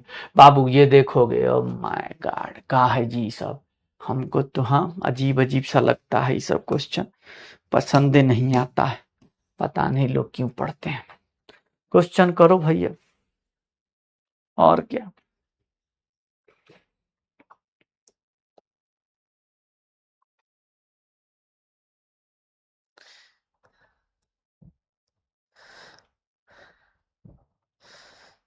क्या होगा sir, change in internal energy बताना है। एक तो अंदर का हमारा एनर्जी डाउन हो गया सर ये सब क्वेश्चन करने में, दूसरे का हम क्या बताएं। चेंज इन इंटरनल एनर्जी बताइए, खुद का एनर्जी डाउन हो गया, ऐसा लग रहा है कि क्यों, क्या पाप किए थे कि ऐसे मास्टर की क्लास में आए हैं, खुद ही पीटे जा रहे हैं, और क्या। इंसुलेटेड भैया, इंसुलेटेड का मतलब भैया 0, डेल्टा यू का चेंज निकालना है। सर आप क्या कर रहे, एक्सपेंशन कर रहे हैं, अंदर ही अंदर आपको पता चल गया कि निगेटिव होगा, तो बेटा ये सब काट दो, पॉजिटिव तो होगा नहीं। अब भैया देख लो, -P डेल्टा वी मतलब -2 ATM, डेल्टा वी कितना है जी, डेल्टा वी 2 लीटर। आज कहा, आज तो मैंने भाई साहब, अच्छा आज तो भैया ऐसा बना दिया है, डीपीपी आज का मजेदार है बाबू, अटेम्प्ट करना मजा आएगा। क्वेश्चन नहीं होंगे तो भी टेंशन मत लेना, डीपी का सॉल्यूशन ही मिलेगा, कल कुछ ऐसे क्वेश्चंस उन्हीं में से लेके आऊंगा, अच्छे क्वेश्चंस है बेटा। थोड़ा सा मतलब जैसे लेवल अब धीरे धीरे बढ़ना चाहिए, वैसे लेवल धीरे धीरे क्लास का बढ़ाया जा रहा है। उम्मीद यही है कि आप भी उसके साथ साथ दौड़ेंगे, गिरेंगे, उठेंगे, फिर दौड़ेंगे, कोई दिक्कत नहीं, ये तो कर लेगा, ये तो कर लेगा, ये तो आसान सा है। कैसा फीडबैक गया, ऐसे कैसे, तुम लोग हो नहीं और क्या, मेरा कुचू पुचू छोड़ेगा थोड़े ना। हाँ एकदम नहीं जी, किसी को भी देखो, ये सब जिसको भी नहीं समझ में आ रहा, एकदम ये सब नहीं समझ में आने वाला टॉपिक है, सच बता रहे। ये सब साइड साइड से 2-2 रुपया स्कैन करके भेजे थे बेटा, ठीक है, इसीलिए इनके चक्कर में घुसखोर आदमी है, घुस लेके ये सब क्वेश्चन करवा रहे हैं। इसका मेरे और मेरे पढ़ाई से कोई लेना देना नहीं है, ठीक है। ये कुछ असामाजिक तत्व हैं जो पढ़ के डॉक्टर बनना चाहते हैं, समाज में लोगों को इंजेक्शन मार के डराना चाहते हैं, उन्होंने ये सब कांड करवाया है मेरे से। अगर मेरे से पूछो मैं क्यों इतना टाइम मेरे से वेस्ट करवाया है बेटा, इसके लिए हम सारी मिलेंगे आपसे, एक इंटू 3.0 में भी मिल सकते हैं, यहां पर भी थोड़ा सा इंतजार कीजिए। डेल्टा एनजी की वैल्यू निकालेंगे 2 - 1 1। भैया देख लो delta H minus delta U की वैल्यू क्या हो जाएगी, डेल्टा एनजीआरटी होती है क्या सर, डेल्टा और क्या delta H minus delta U की वैल्यू क्या होती है, डेल्टा यू। भैया खटाखट क्वेश्चन करो ना जी, ये क्या है भैया, 3 मोल है ना, कितना बचा रे जल्दी। हाँ नहीं बस 2 ही, लास्ट टू क्वेश्चन बेटा, आज मजेदार चीजें हैं, मजेदार। 3 मोल है याद रखना, बस इतना ही हाईलाइट करूंगा जल्दी। ए भैया जल्दी जल्दी जल्दी, क्या होगा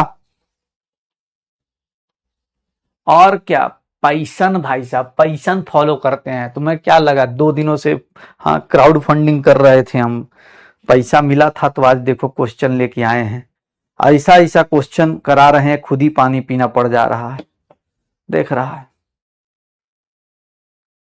जल्दी।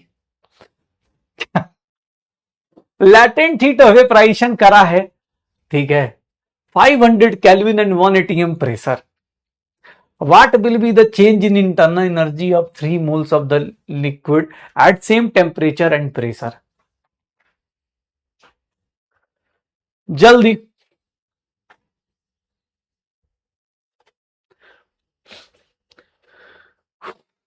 वेपराइजेशन का मतलब क्या होगा, लिक्विड से कहां जा रहे होगे, गैस में। बेटा देख लो यहां पर हम तुमसे पूछ लें कि भैया इंटरनल एनर्जी का चेंज बताओ, तो तुम क्या लिखोगे, डेल्टा एच माइनस डेल्टा एनजीआरटी। बेटा देख लीजिएगा डेल्टा यू की वैल्यू, सर डेल्टा एच की वैल्यू कितना है सर, यहां पर 3 मोल है, तो मैं क्या करूंगा, या तो मैं एक एक करके निकाल लूं फिर आंसर निकाल दूं, कि सर 1 मोल का निकाल देता हूं। डेल्टा एनजी की वैल्यू बेटा 1 मोल निकालेंगे तो 1 - 01 आर इंटू टी, या देख लो बेटा आर की वैल्यू किलो कैलोरी में 2/1000 किलो कैलोरी, और टेम्परेचर कितना है 500। सर देख लीजिए सर 9 किलो कैलोरी आ रहा है 1 मोल का, डेल्टा यू 1 मोल का 9 किलो कैलोरी, तो सर फॉर 3 मोल्स कितना आ जाएगा, 3 मोल्स के लिए कितना आ जाएगा, delta U change in internal energy कितना हो गया 27 किलो कैलोरी पर मोल। बेटा ये देख लेना 27 किलो कैलोरी पर मोल डेल्टा यू का चेंज आ गया, ठीक है, हो जाएगा। अब भैया यहां पर 2 तरीके के लोग हैं, या तो तुम ऐसे कर लो 1 मोल का निकाल लो, या फिर सीधा सीधा तुमको दिख रहा है कि डेल्टा यू 3 मोल का निकालना है, तो डेल्टा एच माइनस डेल्टा एनजीआरटी। बेटा देख लीजिएगा यहां पर इसके 3 मोल ले लीजिए और इसके 3 मोल ले लीजिए, डेल्टा एनजी की वैल्यू कितनी आ जाएगी 3। सर ये डेल्टा एच 1 मोल का कितना है 10 -3 into R into T, sir यहां से भी निकालेंगे 27 किलो कैलोरी आएगा। 2 मेथड्स हैं, जिससे आपको मन करे उससे कर लीजिए, आंसर सेम आएगा, ठीक है, आंसर क्या आएगा सेम आएगा। तो ये देख लेना 27 किलो कैलोरी, आर की वैल्यू बेटा किलो कैलोरी में, आर देखो भाई साहब 2 कैलोरी पर केल्विन पर मोल होता है, 2 कैलोरी पर केल्विन पर मोल होता है, और 1000 से डिवाइड कर दोगे तो किलो कैलोरी पर केल्विन पर मोल हो जाएगा। डन। -27 भाई साहब बोल रहा है, अरे तुमको एक बात बताओ, वेपराइजेशन कर रहा है, उड़ा रहा है तुम, अब तुम लिक्विड से गैस जा रहा है, तुम्हारा अंदर का एनर्जी सोच रहा है कितना बढ़ गया होगा, -27 कैसे आ गया भाई। वेपराइजेशन इंथैल्पी बेटा 10 है, वेपराइजेशन इंथैल्पी पॉजिटिव है, तो पॉजिटिव भैया मतलब क्या हो गया, एकदम भैया जल रहा है वो, सर वेपराइज हो रहा है, आगे निकल रहा है, कैसे निगेटिव आ गया सर, ब्लंडर कर दिए, क्या बोला जाए सर, ऐसा मतलब हाँ कभी कभी तो ऐसा लगता है आप जानबूझ के हाँ पीटने के लिए करवाते हैं सब ब्लंडर। डेल्टा एच 10 कहां से, लैटेंट हीट ऑफ वेपराइजेशन दिया नहीं है, लैटेंट हीट को इंथैल्पी नहीं बोलते बेटा, लैटेंट हीट भी तो हीट ही है, हीट एट कांस्टेंट प्रेशर है। सर ये देख लीजिएगा लैटेंट हीट डेल्टा एच की वैल्यू दी हुई थी 10, 1 मोल के लिए मैंने निकाल दिया, 3 मोल के लिए ऐसे निकाल दिया, या फिर भैया यहां पर 3 मोल के लिए सब निकाल दो, पक्का। 2/1000 क्यों किया? बिकॉज किलो जूल में आंसर है, किलो कैलोरी में आंसर है बेटा। सब जगह देख लो, किलो कैलोरी में आंसर है, कैलोरी में नहीं है, किलो कैलोरी में है, इसीलिए 2/1000 किया, सो दैट कि कैलोरी में मैच कर पाए, किलो कैलोरी में। चलो भैया आज का लास्ट क्वेश्चन, अब इसी के साथ मैं अपने भाषण को विराम दूंगा। डेल्टा एच और डेल्टा यू कहां इक्वल होंगे? बताओ तो, डेल्टा एच और डेल्टा यू कहां इक्वल होंगे? कौन से केसेस में डेल्टा एच और डेल्टा यू इक्वल लग रहे हैं आपको? बताइएगा जल्दी, एकदम। सर जल्दी जल्दी में गलती हो जाता है बेटा। उस प्रॉब्लम को भी प्रॉब्लम है, वो भी उसको बोलते हैं हार्बराइजेशन।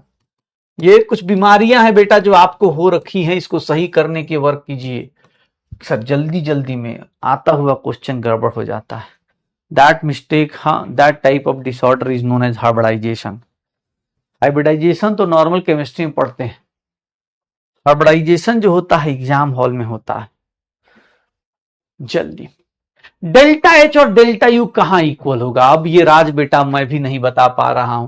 सर यहां पर डेल्टा एन जी निकाल लो, यहां 0 है, यहां डेल्टा एन जी निकाल लो बेटा। सर -3/2 है, यहां डेल्टा एन जी निकालोगे सर, यहां भी 0 है, यहां डेल्टा एन जी निकालोगे सर 1 - 2 है। सर ये कितना हो गया? सर कहां पर हो सकता है? 2 और 3 ओनली। डेल्टा एच और डेल्टा यू कहां इक्वल होगा? सर आंसर क्या आएगा? हम सबका favourite B B B B B B B. बहुत बढ़िया। ओ भाई साहब, इतना पिट पिटा के आप लोग फाइनली यहां तक पहुंच ही गए। चलिए गाइज, इलाज क्या है बेटा? इन सारी प्रॉब्लम्स का एक ही इलाज है, जितना ज्यादा आप प्रैक्टिस करेंगे, रिवीजन करेंगे, मतलब रिवीजन और प्रैक्टिस के अलावा और कोई इलाज नहीं है। शायद आप मल्टीपल टाइम रिवीजन करना आप भूल जाते हैं, मल्टीपल टाइम प्रैक्टिस करना भूल जाते हैं। आपसे अगर आज मैं खड़े होकर पूछ लूं कि चलो तुम एक काम करो, मूल कॉन्सेप्ट फटाफट रिवाइज करो, मुझे 50 क्वेश्चन ऐसे भेजो जिसके अंदर मैं सारा का सारा मूल कॉन्सेप्ट रिवाइज कर जाऊं, ऐसे कॉन्सेप्ट्स के, तो शायद आपके पास वो नहीं होंगे। जिन लोगों ने शुरू से मेहनत नहीं की होगी, 100 क्वेश्चन ऐसे नहीं होंगे। तो बेटा जब तक आप इस तरह की चीजें नहीं करते हो ना, सिर्फ क्लास कर लेने से सिलेक्शन का गारंटी नहीं हो सकता। क्लास कर लेने से आप डायरेक्शन मिल जाएगा, आपको स्पीड मिल जाएगा, आपको मोमेंटम मिल सकता है, लेकिन सिलेक्शन की गारंटी बेटा आप ही डिसाइड करते हो, जितनी ज्यादा मल्टीपल टाइम्स रिवीजन करो। ठीक है, तो भैया जितने 15-16 क्वेश्चन थे, उम्मीद करते हैं आप कम गालियां देंगे मुझे, लेकिन हाँ ये तुम्हारे लिए ही थे। चलिए आइए गाइज, आज हम क्या बात करेंगे? आज हम एकदम, मतलब अब बोला तो सही, इस हफ्ते से, अब इस हफ्ते हफ्ता ही हफ्ता है भाई साहब, ये हफ्ता मतलब मजेदार है, यादगार है। चलिए, हाँ मजा तो आया, लेकिन तुमको तुम्हारे मजे के चक्कर में बेटा देख लेना, और क्या। हाँ मेरा मेरा हाँ फीडबैक गया तो मैं सच बता रहा हूँ, अगले दिन पता मैं क्या पूछूंगा? और मेरे कुचू पुचू कहाँ हो? हाँ वल्लाह मजा आया, देख लेना बाबू। चलो आ जाओ, कुछ नोट करके बातें लिखनी है। क्या है सर, नोट करके क्या बातें लिखी जाए? तो नोट करके क्या बातें लिखी जाएंगी? आइए, कुछ इतनी सारी गलतियां करने के बाद कुछ तो नोट करें हम लोग।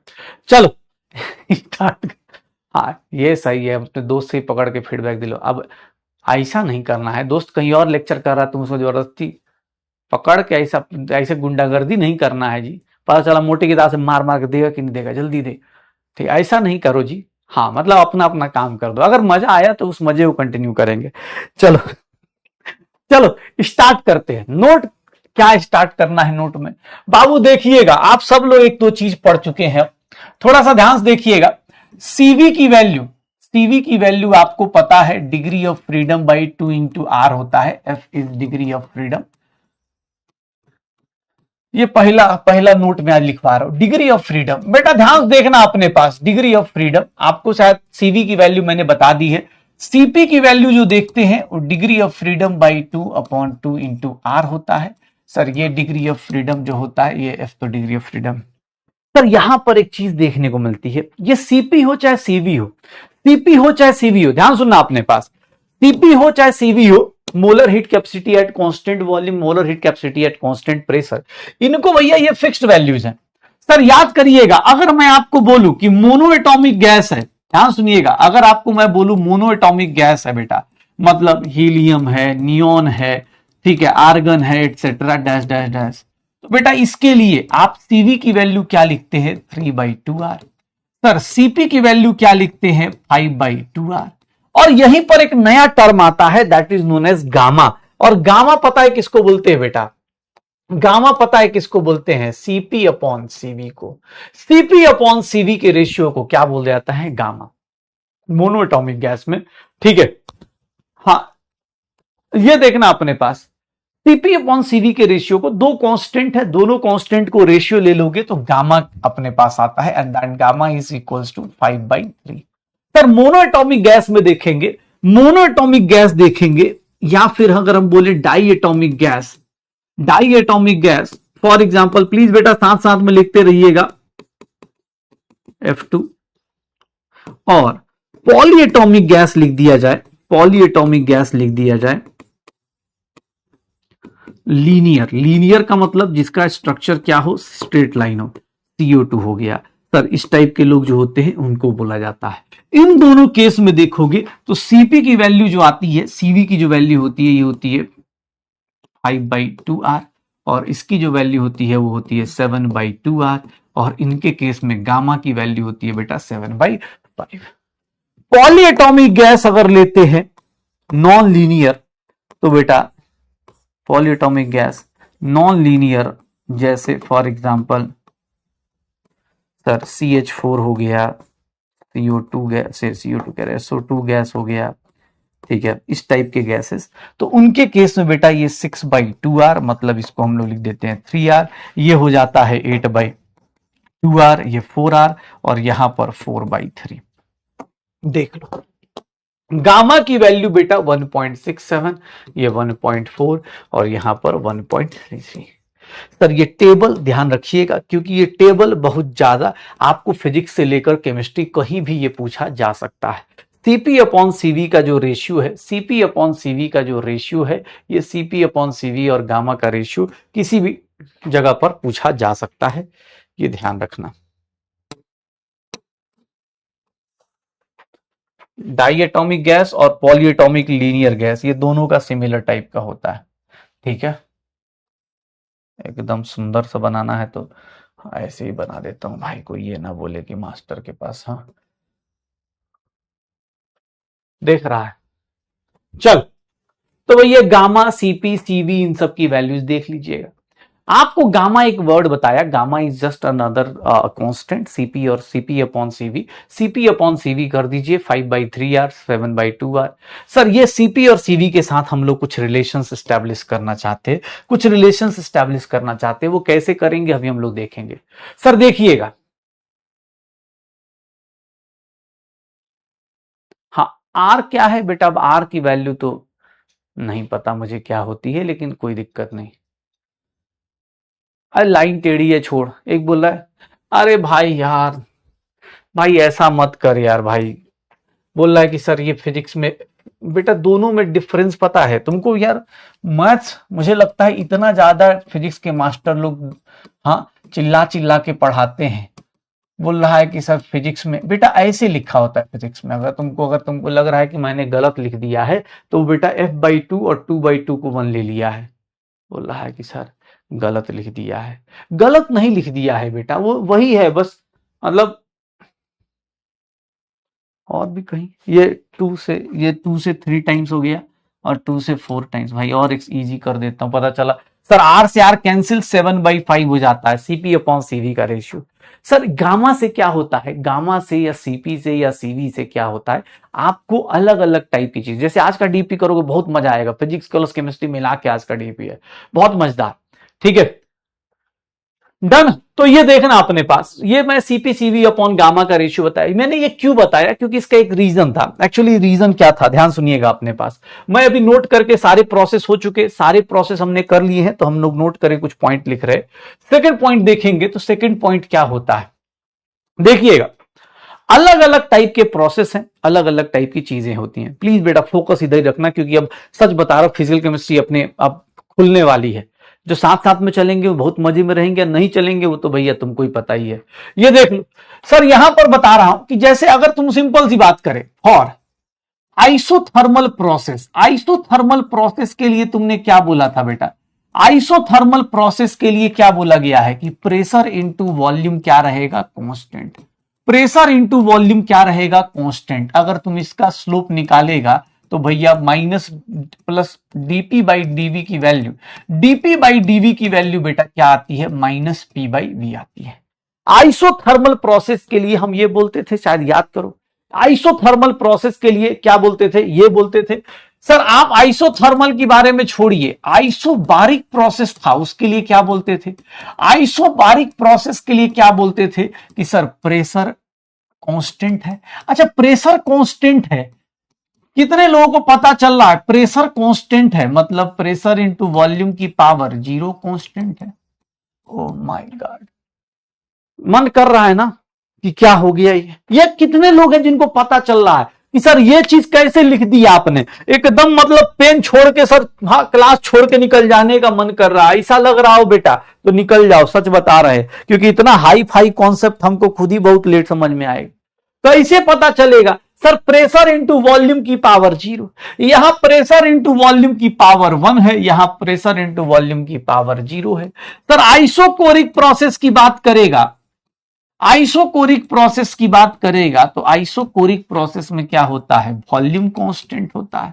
सर वॉल्यूम कांस्टेंट होता है, सर ये देख रहे हैं एकदम, मतलब ऐसा मत कीजिए आप लोग, हाँ कांस्टेंट बोल रहे हैं इसका मतलब ये क्या होता है, क्या चल रहा है। सर ये तीनों के तीनों कंडीशन आप समझ सकते हैं कि सर क्या हो रहा है। ये जो रंगोली मैंने बनाई सर आइसोबारिक, आइसोकोरिक, आइसोथर्मल की पता चल रही है, श्योर है। फिजिक्स में आप पढ़ेंगे तो इसी को बेटा एक पॉलीट्रॉपिक प्रोसेस बोल देते हैं, पॉलीट्रॉपिक, ठीक है, पॉलीट्रॉपिक प्रोसेस। आप फिजिक्स में जब आप थर्मोडायनेमिक्स पढ़ेंगे वहां पर ये मिलेगी।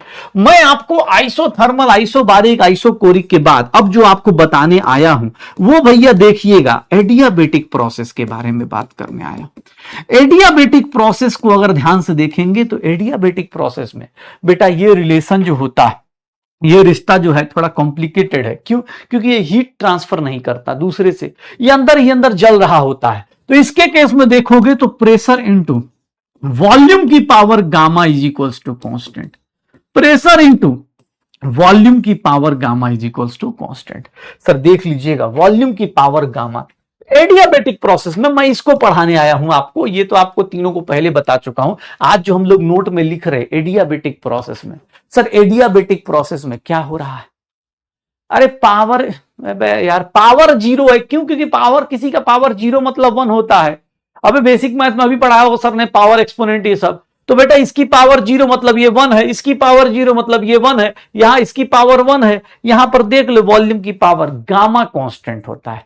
एडियाबेटिक प्रोसेस क्योंकि वहां पर हीट ट्रांसफर 0 है तो वो एक अलग रूल को फॉलो करता है, प्रेशर इंटू वॉल्यूम की power gamma is equals to constant को फॉलो करता है। ये एडियाबेटिक प्रोसेस में, इसका डेरिवेशन आप फिजिक्स में निकालते हैं, लेकिन मैं आपको सीधा सीधा ये स्टेटमेंट बता रहा हूं क्योंकि मुझे जो बतानी है वो चीज आप पहले पकड़िएगा। प्रेशर इंटू वॉल्यूम की पावर गामा कांस्टेंट है। सर कितने लोग हैं जो इसको डिफरेंशिएट कर सकते हैं, कितने लोग हैं जो इसको डिफरेंशिएट कर सकते हैं। सर डिफरेंशिएट क्यों करना है, क्योंकि बेटा डिफरेंशिएट नहीं करेंगे तो हमको हमारा स्लोप नहीं मिलेगा। डीपी बाई डीवी निकाल लेंगे तो स्लोप मिल जाएगा, इसके ग्राफ का स्लोप मिल जाएगा। प्लीज देखिएगा सर, प्रेशर को कांस्टेंट रखा, वॉल्यूम की पावर गामा का डिफरेंशिएशन कर रहे हैं तो गामा पावर नीचे आ जाएगी। सर वी की पावर गामा -1 इंटू डीवी लिख दो। ओह माय गॉड, सर देख लीजिएगा प्रेशर को कांस्टेंट रखा, सुनना ध्यान से, सर डिफरेंशिएट कर रहा हूं, सर देख लीजिएगा डिफरेंशिएट कर रहा हूं, प्रेशर को कांस्टेंट रखा है, किसको डिफरेंशिएट कर रहा हूं तो वॉल्यूम की पावर गामा को अगर डिफरेंशिएट करूंगा तो गामा बाहर आ जाएगा, वॉल्यूम की पावर गामा -1, और क्योंकि वॉल्यूम को डिफरेंशिएट कर रहा हूं तो डीवी लिख सकता हूं। क्या मेरी इतनी, हाँ मेरी इतनी मजाल आप लोगों का बेसिक मैथ के ऊपर, ऐसा लिखा जा सकता है। ये देख लेना भैया, लिखते टाइम गामा और वॉल्यूम में डिफरेंस रखना। पता चला कुछ ऐसे महानुभाव लोग होते हैं लिखते टाइम ध्यान नहीं देते, 2 महीने बाद नोट्स खोलेंगे बोलेंगे रे मालिक कैसे हो गया रे कैसे हो गया, वॉल्यूम का पावर वॉल्यूम -1 जानता है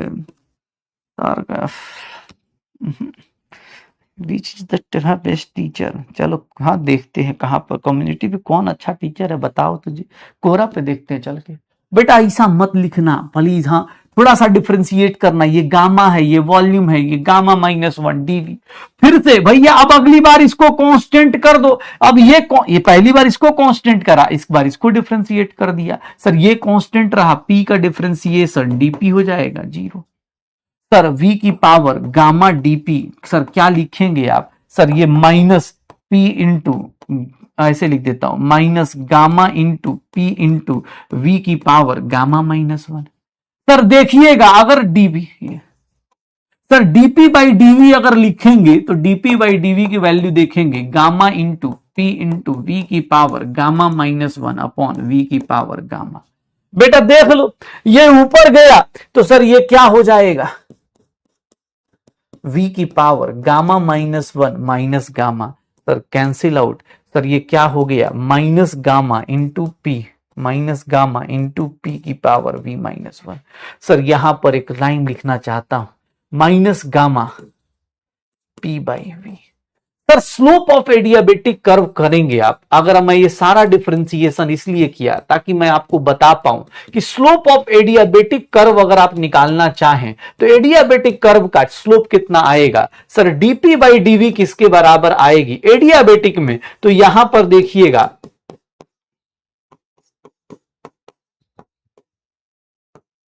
सर ये डिफरेंशिएशन बेटा मैं तुमको इसलिए करा रहा हूं क्योंकि मुझे भाई डिफरेंशिएशन सीखना नहीं था ना तुमको बताना था, लेकिन इसलिए करा रहा हूं कि बेटा तुमको याद रहे कि भैया ये चीज हम लोग कर सकते हैं। सर डीपी बाई डीवी ऐसा कर सकते हैं, हो जाएगा, श्योर हो? हाँ अरे डिफरेंशिएशन तुमको गोली मारो, तुमको नहीं करना एकदम छोड़ दो, हमको स्लोप ऑफ एडियाबेटिक कर्व याद रखना, स्लोप ऑफ एडियाबेटिक कर्व याद रखना। निगेटिव दोनों का स्लोप है, आइसोथर्मल का भी निगेटिव स्लोप है, एडियाबेटिक का भी निगेटिव स्लोप है, दोनों का ही निगेटिव स्लोप है। बस मुझे इतना बता दो, बस मुझे इतना बता दो सर, इतना बता दो आइसोथर्मल का स्लोप ज्यादा निगेटिव है कि एडियाबेटिक का ज्यादा निगेटिव है? स्लोप आता है ना बाबू, हिम्मत कर ले, हम ऐसा तो नहीं कि सर एकदम मतलब कैसी बात कर रहे हैं ये सब। ये देख लो इसको कौन सा प्रोसेस बोलेंगे बेटा, ये कौन सा प्रोसेस है, आइसोबारिक है। ये कौन सा प्रोसेस है, आइसोकोरिक है। लिख सकते हैं ना बाबू। सर स्लोप का मतलब पता चलता है अगर एक्सपेंशन हो रहा है सबका। सर इसको मैंने आइसोथर्मल रख दिया और ये मेरा एडियाबेटिक हो गया। अगर आप नहीं स्लोप नहीं जानते तो बेटा याद रखिएगा ऊपर वाला ग्राफ आइसोथर्मल होता है और नीचे वाला ग्राफ एडियाबेटिक होता है। अब बस इतना ही, क्योंकि स्लोप भैया ज्यादा निगेटिव एडियाबेटिक का होगा तो उसका ग्राफ भैया ज्यादा निगेटिव जाएगा। एडियाबेटिक का ग्राफ ज्यादा नीचे से मतलब ज्यादा टेढ़ा होकर से गुजरेगा, ज्यादा निगेटिव स्लोप के साथ जाएगा। ठीक है, ये ग्राफ बना लीजिएगा, ये नोट अपने पास करते चलिए। छोटे छोटे पॉइंटर्स हैं बेटा, थर्मोडायनेमिक्स फिजिक्स की और केमिस्ट्री की यहां ओवरलैप होती हुई दिख रही होगी आपको, यहां ओवरलैप होती हुई दिख रही होगी फिजिक्स और केमिस्ट्री में।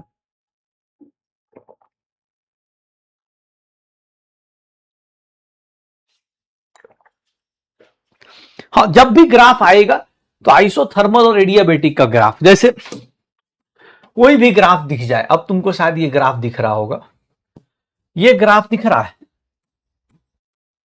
ये ग्राफ दिख रहा है, ये ग्राफ दिख रहा है, ये ग्राफ दिख रहा है। तो अब तुमको जो भी ग्राफ है इसमें से पहचानना शुरू करेंगे, कंडीशन दी जाएगी कि प्रेशर वॉल्यूम कैसे, जैसे इस बार का ग्राफ आप पहचानोगे तो आपको पता चलेगा कि भैया कौन सा ग्राफ ज्यादा निगेटिव है वो एडियाबेटिक है और जो कम निगेटिव है वो भैया कम निगेटिव वाला आइसोथर्मल है, हो जाएगा। आइसोकोरिक आइसोबारिक पता चल गया। सर अलग अलग पॉइंटर्स बता रहा हूं, अलग अलग पॉइंटर्स बता रहा हूं। अब दिक्कत क्या है एडियाबेटिक के साथ, नोट करके फिर से नोट में लिखवा रहा हूं भाई साहब, ये सब एक्स्ट्रा ज्ञान देखिएगा। नोट करके थर्ड पॉइंट लिखवा रहा हूं। पहला पॉइंट सर ये था सीपी और सीवी, सीपी अपॉन सीवी का रेशियो क्या है, गामा। सर ये गामा की वैल्यू से क्या आता है, स्लोप ऑफ एडियाबेटिक। चलिए अब एडियाबेटिक की बात करें तो एडियाबेटिक क्या होगा बेटा, ग्राफ ज्यादा निगेटिव का मतलब क्या होगा यार, स्लोप बेटा पता है, अगर मान लो ये पॉइंट है, ये ग्राफ है और ये ग्राफ है, तो मतलब ऐसा है ना, ऐसा इस पॉइंट को मान लेते हैं, ठीक है, इस पॉइंट को मान लेते हैं, ये लो। तो बेटा ग्राफ स्लोप निगेटिव का मतलब क्या होता है कि आप कौन कितना लेट रहा है उस पे यार। निगेटिव स्लोप फिजिक्स वाले समझा के बैठे होंगे यार कि वो डीपी बाई डी एक्स ऐसे करके निकालो, D x by D T. Graph ज्यादा निगेटिव मतलब यार अभी के लिए तुम अगर केमिस्ट्री में पूछोगे तो भाई तुम ये याद रखना, जो ज्यादा ऊपर वाला आइसोथर्मल, नीचे वाला एडियाबेटिक होता है, दोनों में से ज्यादा जो ज्यादा स्लैंट हो जाए उसको हम लोग निगेटिव स्लोप बोल देते हैं। सर ये देखिएगा, ये देखना अपने पास third point. Sir adiabatic process में, एडियाबेटिक प्रोसेस में तुमने क्या बोल दिया, एडियाबेटिक प्रोसेस में तुमने क्या बोल दिया कि सर यहां पर प्रेशर इनटू वॉल्यूम की पावर गामा कांस्टेंट होता है। बेटा ध्यान सुनना, प्रेशर इनटू वॉल्यूम की पावर गामा कांस्टेंट होता है। इसका मीनिंग क्या है, एडियाबेटिक प्रोसेस में अगर प्रेशर इनटू वॉल्यूम की पावर गामा कांस्टेंट है, याद करो आइसोथर्मल में तुमने इसका मीनिंग मुझे क्या बताया, सर आइसोथर्मल का मीनिंग क्या बताया था कि सर इसके केस में P1 V1 is equals to P2 V2 ले सकते हैं। बाबू याद आ रहा है, यही बोला था ना आइसोथर्मल में कि सर प्रेशर इनटू वॉल्यूम का मल्टीप्लीकेशन एकदम इक्वल है, कांस्टेंट रहेगा। तो सर यहां पर हम लोग क्या ऐसे लिख सकते हैं कि प्रेशर इनटू V1 की power gamma, P2 into V2 की पावर गामा। बाबू कितने लोगों को यह बात पता चल रही है कि सर देख लीजिएगा सर V2 बाई V1 की पावर गामा। क्या हम ये सब कहानी लिख पाएंगे? सर ये अपने आप से अंदर से आ रहा है कि एडियाबेटिक प्रोसेस में प्रेशर इनटू वॉल्यूम की पावर गामा कांस्टेंट है। तो एडियाबेटिक में अगर प्रेशर और वॉल्यूम कहीं चेंज होगा तो P1 इंटू V1 की power gamma, P2 into V2 की पावर गामा कांस्टेंट होगा। Sir pressure by P1 by P2 का रेशियो V2 बाई V1 के गामा की पावर में आएगा। पक्का लिख सकता है कि नहीं?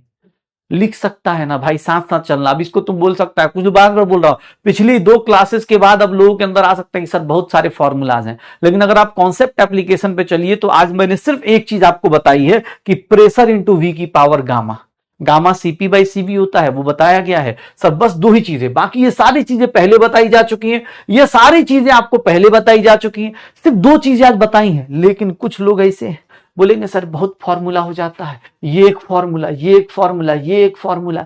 बेटा इसे तो फिर इनफाइनाइट फॉर्मूला बना लीजिए। अगर आपको ये पता है इसका मीनिंग निकाल लीजिए कि हाँ सर मैं ऐसा कर सकता हूं। एडियाबेटिक प्रोसेस में एक चीज और होती है, ध्यान सुनना अपने पास, एडियाबेटिक प्रोसेस में एक चीज और आती है। क्या होती है? ध्यान सुनना। सर क्या मैं प्रेशर को NRT/V लिख सकता हूं? एडियाबेटिक प्रोसेस में ध्यान से देखिएगा,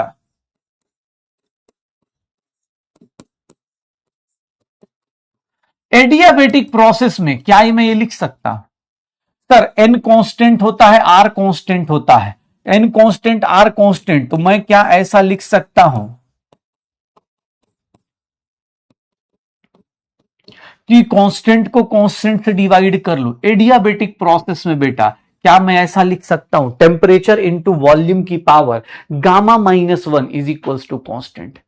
टेम्परेचर की वैल्यू टेम्परेचर इंटू वॉल्यूम की पावर गामा -1। कैसे? सर टेम्परेचर ये रहा, वॉल्यूम की पावर 1 है, ऊपर जाएगा तो गामा -1। सर अगर आप एडियाबेटिक प्रोसेस में चलते हैं तो एडियाबेटिक प्रोसेस में टेम्परेचर इंटू वॉल्यूम की पावर गामा -1 कांस्टेंट होता है। कैसे किया? प्रेशर को क्या पुट कर दिया, NRT/V। Sir NRT/V, sir temperature को भैया T, V को पावर गामा -1, ये कांस्टेंट है तो कांस्टेंट जाके उधर डिवाइड भी होगा तो एक नया कांस्टेंट बना देगा। सर यहां से देख लीजिए, यहां से मैं एक लाइन लिखूंगा, T1 इंटू V1 की power gamma -1, T2 into V2 की पावर गामा -1, मतलब टेम्परेचर का ratio T1 by T2 is equals to V2 by V1 की पावर गामा -1। सर देख रहा है, पूछू पूछू तुम्हें समझ में आ रहा है क्या चल रहा है सब? सर ये कैसा बड़ा बड़ा सा बात देख रहा है, कहां से कहां आ गए तुम? बताओ, ये भी रटना पड़ेगा, ये भी रटना पड़ेगा, ये एक दो, भाई साहब मैं तो बर्बाद हो गया। भाई ये सब खुद से डिराइव करने की कोशिश करना, आज याद कर सकते हो भाई, 10 दिन बाद 20 दिन बाद याद नहीं होगा। एक ही इक्वेशन याद रहेगी, प्रेशर इंटू वॉल्यूम की power gamma is equals to constant. क्यों? क्योंकि भैया वही आइडियल का एडियाबेटिक कंडीशन है, उसमें आपने प्रेशर को रिप्लेस कर दिया किससे? एनआरटी बाई वी से। अब आप गेम खेल रहे हो। टेम्परेचर का ratio T1 by T2, V2 by V1, gamma -1। हो जाएगा। अब तुम्हारे ऊपर है। अब सर कुछ होंगे क्या है सर? अरे बेटा एडियाबेटिक कंडीशन है। एडियाबेटिक कंडीशन का मतलब कि सर आपके हीट ट्रांसफर नहीं हो रहा। हीट ट्रांसफर जब नहीं हो रहा तो आप सब कुछ क्या कर रहे हो? जो भी अंदर की हीट होगी वो क्या हो रहा है? आप ही के अंदर यूटिलाइज हो रहा है। तो भैया प्रेशर इंटू वॉल्यूम की पावर गामा कांस्टेंट को फॉलो करता है। चलिए एक काम और करो। सर किसी ने बोल दिया कि सर ऐसा क्यों किया आपने, आप ऐसा भी तो कर सकते थे, आप ऐसा भी तो कर सकते थे, आपको टेम्परेचर से ही क्या दुश्मनी थी, आप ऐसा भी तो लिख सकते हो। क्या ये लिख पाओगे? सर आप ऐसा भी तो, वॉल्यूम को ऐसा नहीं लिख सकते क्या? एनआरटी बाई पी की पावर गामा। क्या आप ऐसा नहीं लिख सकते क्या? एकदम लिख सकते बेटा, क्यों नहीं लिख सकते? वॉल्यूम को क्या आप ऐसा नहीं लिख सकते? एनआरटी बाई पी की पावर गामा। सर देख रहा है, सर ये देख रहा है, ये pressure into NRT by P. बेटा एकदम भैया देख लीजिएगा, प्रेशर की पावर इंटू टेम्परेचर की पावर गामा और प्रेशर की power gamma is equals to constant. Sir N constant है, आर कांस्टेंट है, तो वो उसको लेके जाओ, कांस्टेंट बाई कांस्टेंट एक नया कांस्टेंट बन जाता है। अगर 5 कांस्टेंट है, 5/3 एक नया कांस्टेंट हो जाएगा। दो कांस्टेंट का रेशियो भी कांस्टेंट होता है। सर यहां पर मैं लिख सकता हूं, ओ भाई, सर एडियाबेटिक प्रोसेस में आप चाहें तो इस इक्वेशन को ऐसे भी लिख सकते हैं, ऐसे भी लिख सकते हैं। इस इक्वेशन को आप ऐसे भी लिख सकते हैं, ऐसे भी लिख सकते हैं, जैसी मर्जी वैसे लिख सकते हैं। प्रेशर टेम्परेचर के टर्म में लिख सकते हैं, प्रेशर वॉल्यूम के टर्म में लिख सकते हैं, जो मन में आए वैसे लिख सकते हैं। अगर आपका मतलब एकदम बेसिक मैथ एकदम सुभान अल्लाह है भाई साहब, एकदम तगड़ा लेवल पे, तो फिर तो छोड़ ही दीजिए। अदरवाइज अगर आप चाहें तो एडियाबेटिक प्रोसेस में बेटा ये क्वेश्चन पूछा जा सकता है, ये पूछा जा सकता है, ये पूछा जा सकता है। कुछ भी, अब जैसे क्वेश्चन दूंगा अभी पता चलेगा, अभी क्वेश्चन आएगा तो पता चलेगा कि कैसा क्वेश्चन आता है, कैसा क्वेश्चन आता है। अगर हम बात कर रहे हैं इसकी, तो अभी इसका अच्छा, हाँ इसको भैया अब इसके कर केस, इस केस में कुछ और भी कर सकते हैं, मतलब कर दूंगी, हाँ कुछ और कर दूं। यस यस यस यस भाई साहब, इसको मैं ऐसे भी लिख सकता हूं।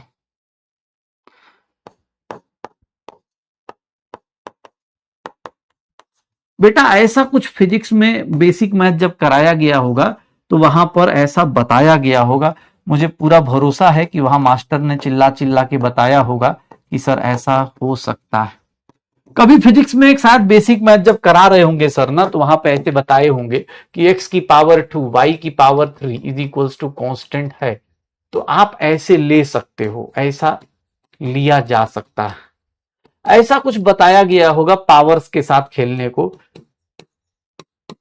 आप ऐसा भी लिख सकते हो, कुछ ऐसा बेसिक मैथ में बताया गया हो। अगर नहीं याद तो कोई बात नहीं भाई, सॉरी उसके लिए। मैं तुमको एक सिंपल सा रिलेशन याद दिलाना चाहता हूं। आप इससे ये भी निकाल सकते हो, प्रेशर की पावर 1 कर सकते हो, तो टेम्परेचर की पावर 1। अब इसको क्यों कराया, इसका रीजन बताता हूं बेटा, अभी इसका एप्लीकेशन बताता हूं कैसे होता है। कैसे होता है ध्यान सुनिएगा, कैसे होता है इसका रिलेशन, क्यों होता है, मैं इसका रीजन बताता हूं। ध्यान सुनना अपने पास। अब ये क्यों कराया मैंने, इसका रीजन, इसका एक क्वेश्चन बताता हूं, आपको दोनों में डिफरेंस समझ में आएगा कि आखिर मैंने इतना तोड़फोड़ क्यों किया, इतना ज्यादा क्यों गंदी चीजें करी। ये सब कोई चीज थोड़ी ना होती है, ऐसे थोड़ी ना होता है। एडियाबेटिक प्रोसेस में बताओ, एक इक्वेशन बताया, फिर दो इक्वेशन बताया, फिर तीसरा।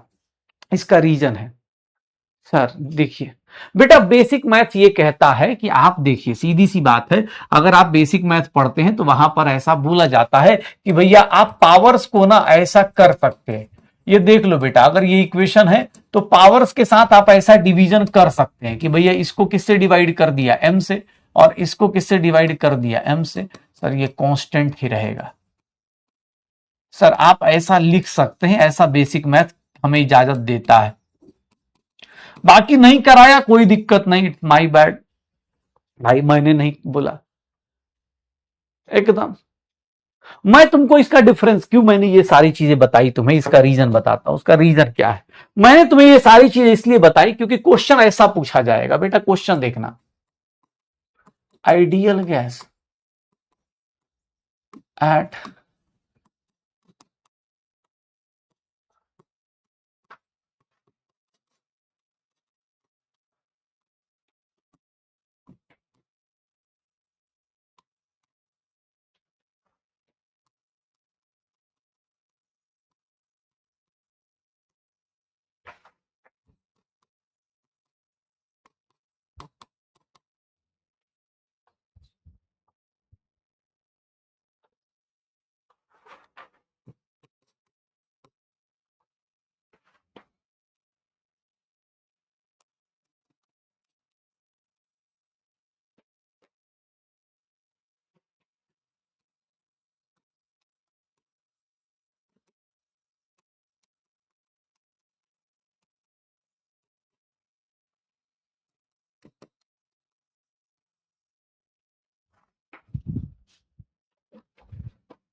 what will be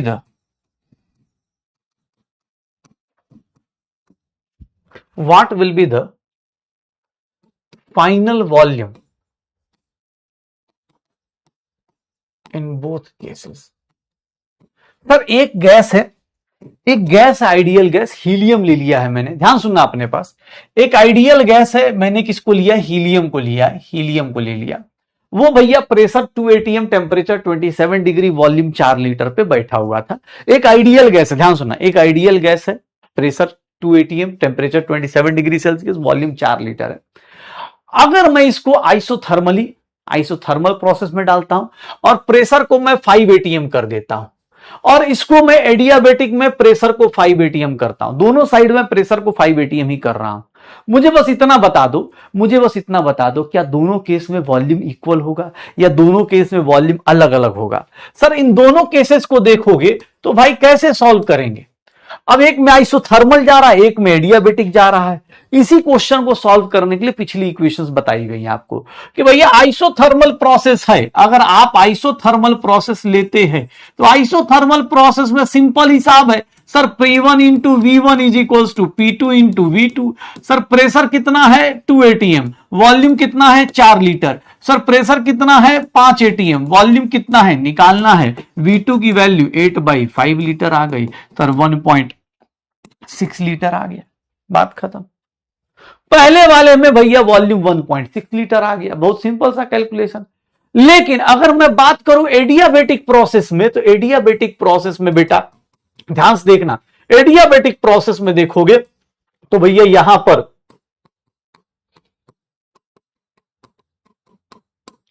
V2 की पावर गामा लेना पड़ेगा। सर देख लीजिएगा, सर यहां पर देख लो P1/P2 करूंगा, या फिर मैं ऐसे लिख देता हूं P2/P1 करूंगा, P2/P1 is equals to V1/V2 की पावर गामा। सर P2 कितना है 5, ये कितना हो गया 2, V1 कितना है सर 4 लीटर, V2 कितना है दिस। सर गामा हीलियम है, हीलियम के लिए गामा की वैल्यू कितनी होती है 5/3। अब ऐसा क्वेश्चन हो जाएगा सर, यहां से देख लेंगे तो आपको पता चलेगा कि भैया sir 4/V2 is equals to 5/2 की पावर 3/5 हो जाएगी।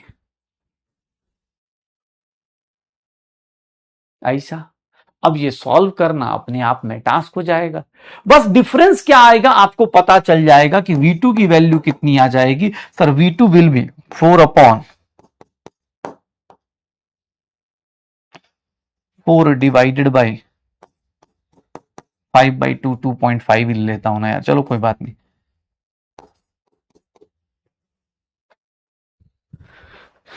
अब कोई बोले सर कैसे हुआ ये पावर उल्टा सीधा कैसे हुआ। अरे भैया पावर इसलिए उल्टा सीधा हुआ, शायद आपको याद करो x² is equals to Y, तो x is equals to Y की पावर 1/2 करते हैं, शायद ऐसा कुछ करते हैं बेटा। ये पावर उधर जाता है तो 1/, हो जाता है, अगर आपको कहीं मन में ये आया हो कि सर गलती कर गए 5/3 से 3/5 लिख गए, बेटा गलती मेरी नहीं है, देख लो, ऐसा कुछ जैसे ये लिख सकते हो। अरे ये दिख रहा है सर, पावर कैसे शिफ्ट हुआ पता चला, 5/3 से 3/5 कैसे आया, दिमाग घूम गया होगा। कैसे आया, क्योंकि सर आप ना इधर से इधर जब होता है तो ये 2 उधर जाता है तो 2 नहीं जाता, 1/2 जाता है, तो ये 5/3 इधर आएगा तो 3/5 हो जाएगा, ये 3/5 हो जाएगा, और उसका भैया निकालते रहिए। अब किसी का मैथ बहुत स्ट्रांग ना हो तो भी भैया इसको ऐसे सॉल्व कर सकते, 5 का क्यूब कर दो, 5 का क्यूब कितना हो गया 125, और ये हो गया 8, 125/8 का पावर 1/5, क्यूब को अंदर ले जाओ सर, 125/8 अब सॉल्व करना पड़ेगा, जितना भी आए 1/5 जो भी सॉल्व करके आए। बस ये है कि दोनों की वैल्यू सिमिलर नहीं आएगी, दोनों की वैल्यू में डिफरेंस आएगा। बस डिफरेंस बता रहा हूं कि बेटा आइसोथर्मल में देखो कितना आसान है निकालना, लेकिन एडियाबेटिक में आपको ऐसे निकालना पड़ेगा, इसीलिए आपको बोला जा रहा है एडियाबेटिक प्रोसेस में प्रेशर और टेम्परेचर का रिलेशन अगर कभी ऊपर नीचे हो तो आप ऐसे सोच सकते हैं, प्रेशर और टेम्परेचर का रिलेशन हो तो ऐसे, प्रेशर वॉल्यूम का रिलेशन ऐसे, टेम्परेचर वॉल्यूम का रिलेशन ऐसे, प्रेशर और टेम्परेचर का रिलेशन ऐसे स्टैब्लिश किया जाता है। नॉर्मल केस में दिक्कत नहीं होती, एडियाबेटिक के केस में गामा का रोल होता ही होता है। मैथ सॉल्व कैसे होगा बेटा, ये सॉल्व हो जाएगा, वो मैंने ऐसे आर्बिट्रली, मैंने ऐसे नॉर्मल कोई भी हाइपोथेटिकल वैल्यू ले ली है, नॉर्मल केस में हो जाता है बेटा, टेंशन मत लो, ठीक है, नॉर्मल केस में हो जाता है। चलिए सर अब आते हैं नेक्स्ट फोर्थ पॉइंट पे। फोर्थ पॉइंट क्या कहता है, ध्यान से देखिएगा, फोर्थ पॉइंट क्या कहता है, याद करोगे, डेल्टा यू क्या बोलते थे, NCV delta T, heat at constant volume. Delta H को क्या बोलते थे बेटा, एनसीपी डेल्टा टी, क्यूपी बोल देते थे, यही होता था ना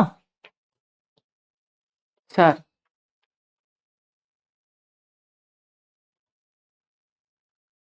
एकदम, अरे भाई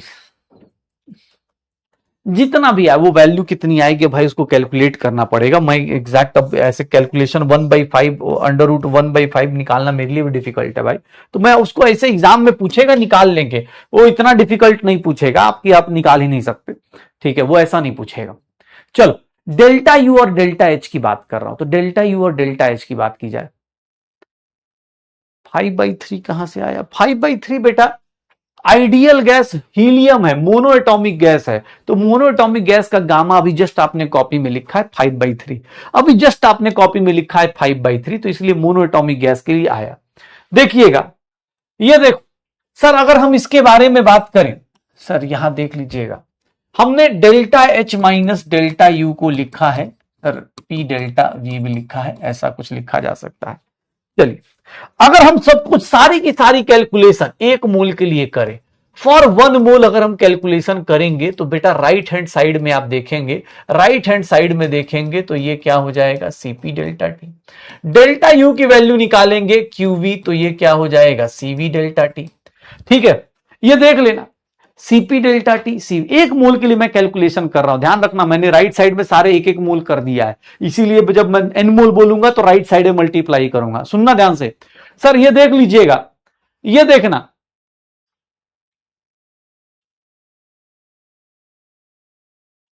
हाँ बेटा सैचुरेशन आ गया तो बेटा बहुत जल्दी, मैं तो 1 घंटा क्वेश्चन ही कराया, इसी सैचुरेशन के कारण तो मैं क्वेश्चन नहीं कराता। हाँ मजाक मजाक में सच्चाई यही है। अब बेटा पिछले हफ्ते से अगर आप पढ़ रहे हैं तो ये सारी चीजें आपने कर रखी हैं, उसी के ऊपर चीजें करा रहा हूं, उसी के ऊपर गेम खिला रहा हूं, आपको एक लेवल ऊपर किया जा रहा है। अगर आपका सैचुरेशन इतना जल्दी आ रहा है तो सोच लीजिए भाई साल भर पढ़ना है, कोई नहीं, ये सब अभी फिजिक्स में फिर से आएगा, कोई दिक्कत नहीं। सर 1 मोल के लिए बात कर रहा हूं, 1 मोल के लिए लिख सकता हूं PV is equals to RT, मैंने जानबूझ के सारा देखो राइट साइड में एन की वैल्यू कितनी पुट कर दी, 1 पुट कर दी, एन की वैल्यू कितनी पुट कर दी, 1 पुट कर दी। सर अब बताओगे अगर 1 मोल के लिए चेंज इन वॉल्यूम निकालना है, 1 मोल के लिए चेंज इन वॉल्यूम निकालना है तो चेंज इन वॉल्यूम 1 मोल के लिए क्या आएगा सर, 1 मोल के लिए चेंज इन वॉल्यूम, आर तो कांस्टेंट है सर, वॉल्यूम का चेंज 1 मोल के लिए अगर आ रहा होगा तो वो बिकॉज ऑफ टेम्परेचर आएगा। सर देखना एक बार, सर ये देखना P delta V is equals to R delta T, P delta V is equals to R delta T, लिख सकते। मैंने सारी कहानी 1 मोल के लिए की है भैया, देख लो 1 मोल के लिए मैंने ये सारा कहानी कर दिया। सर अब 1 मोल के लिए कितना लोग लिख सकते हैं? Delta H minus delta U. Sir R delta T लिख दूं, ये देखना सर, यहां पर CP delta T minus CV delta T is equals to R delta T लिख सकता हूं।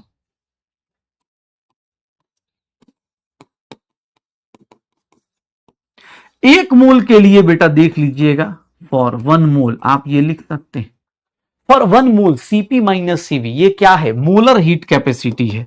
फिर से लिख देता हूं भाई, अगर आप भूल गए हो तो मैं आपको याद दिला दूं। Molar heat capacity at constant pressure है, molar heat capacity at constant pressure है। सर सीवी की बात करेंगे तो सीवी क्या है? Molar heat capacity at constant volume है। तो बेटा देख लीजिएगा, अब डेरिवेशन आपके सामने है, एट कांस्टेंट वॉल्यूम है। सर एट कांस्टेंट वॉल्यूम है, और यहां पर आर की वैल्यू 1 मोल के लिए हमने निकाल दिया है। सीपी माइनस सीवी की वैल्यू किसके बराबर होती है? आर के बराबर होती है। इसी को मेयर्स इक्वेशन भी बोल देते हैं, इसी को हम लोग मेयर्स इक्वेशन भी बोल देते हैं। अगर 1 मोल के लिए ऐसा है तो n मोल्स के लिए क्या होगा? n मोल्स के लिए ऑब्वियस है n से मल्टीप्लाई कर देंगे। सर n मोल्स के लिए बात करेंगे तो n मोल के लिए बेटा यहां पर क्या लिखेंगे हम लोग? Cp minus CV is equals to n times R. बस यहां पर ध्यान रखिएगा, फिर Cp 1 मोल का नहीं होगा, यह होगा टोटल मोलर हीट कैपेसिटी। 1 मोल का नहीं होगा फिर ना, ऑब्वियस है, पूरे पूरे के पूरे, क्योंकि यहां भी n होगा, यहां भी n होगा, सारा n होगा, तो ये टोटल मोलर हीट कैपेसिटी होगा eight constant pressure. Change word देख लेना, टोटल मोलर हीट कैपेसिटी। अगर n मोल के लिए निकालोगे तो बेटा राइट साइड में मल्टीप्लाई हो रहा है एट कांस्टेंट वॉल्यूम, लेकिन ये जो होगा यहां पर मोलर ना बोल के हम बोल देते हैं total molar heat capacity. Sir 1 mole के लिए Cp minus CV is equals to R, but अगर n मोल के लिए बात की जाएगी तो Cp minus CV is equals to nr हो जाएगा।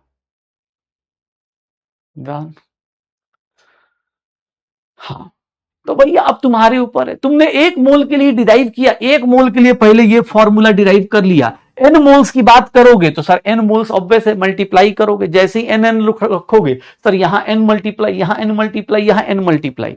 लेकिन मैं यहां n ना लेके इसको क्या ले रहा हूं? टोटल। यहां पर इसको क्या ले लिया? Total molar heat capacity at constant volume हो जाएगा।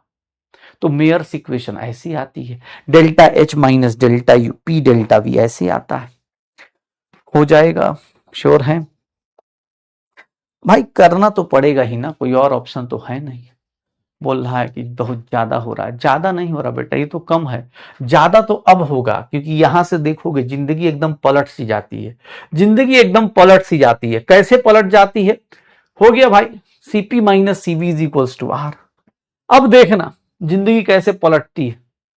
1 मोल के लिए बेटा ऐसा, n मोल्स के लिए Cp माइनस सीवी की वैल्यू n टाइम्स आर। यहां Cp की वैल्यू 1 मोल की नहीं n मोल्स की होगी, तो इसलिए टोटल, यहां भी टोटल वर्ड यूज किया जाता है। यस, एक बात बताओ, अब जिंदगी देखो कैसे पलटती है बेटा। नोट ही आज लिख रहे हैं, नोट में ही आज लिख रहे हैं, देखिएगा सर। Cp अपॉन सीवी को क्या लिखते हो? गामा लिखते हो क्या?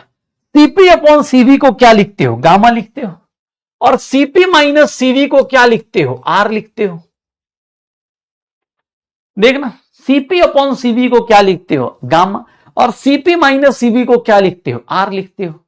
अब बेटा देख लीजिएगा, अब जैसे जैसे जिसको भाई, हाँ ये देखिएगा, gamma times CV is equals to, लिख सकते हैं Cp को क्या मैं ऐसा लिख सकता हूं? गामा टाइम्स सीवी लिख सकता हूं। सर Cp को क्या मैं ऐसा लिख सकता हूं? Cp is equals to gamma times CV. Sir यहां से देखेंगे सीवी की एक इक्वेशन आ गई, R upon gamma minus 1। Sir CV को हम ये भी लिख सकते हैं, सीवी को हम लोग ये भी लिख सकते हैं R upon gamma minus 1। Sir CV को हम लोग क्या लिख सकते हैं? R upon gamma minus 1। देख लो, Cp is equals to, sir gamma CV लिख सकते हैं, सीपी सीपी की वैल्यू क्या लिख देंगे, चलो बताओ।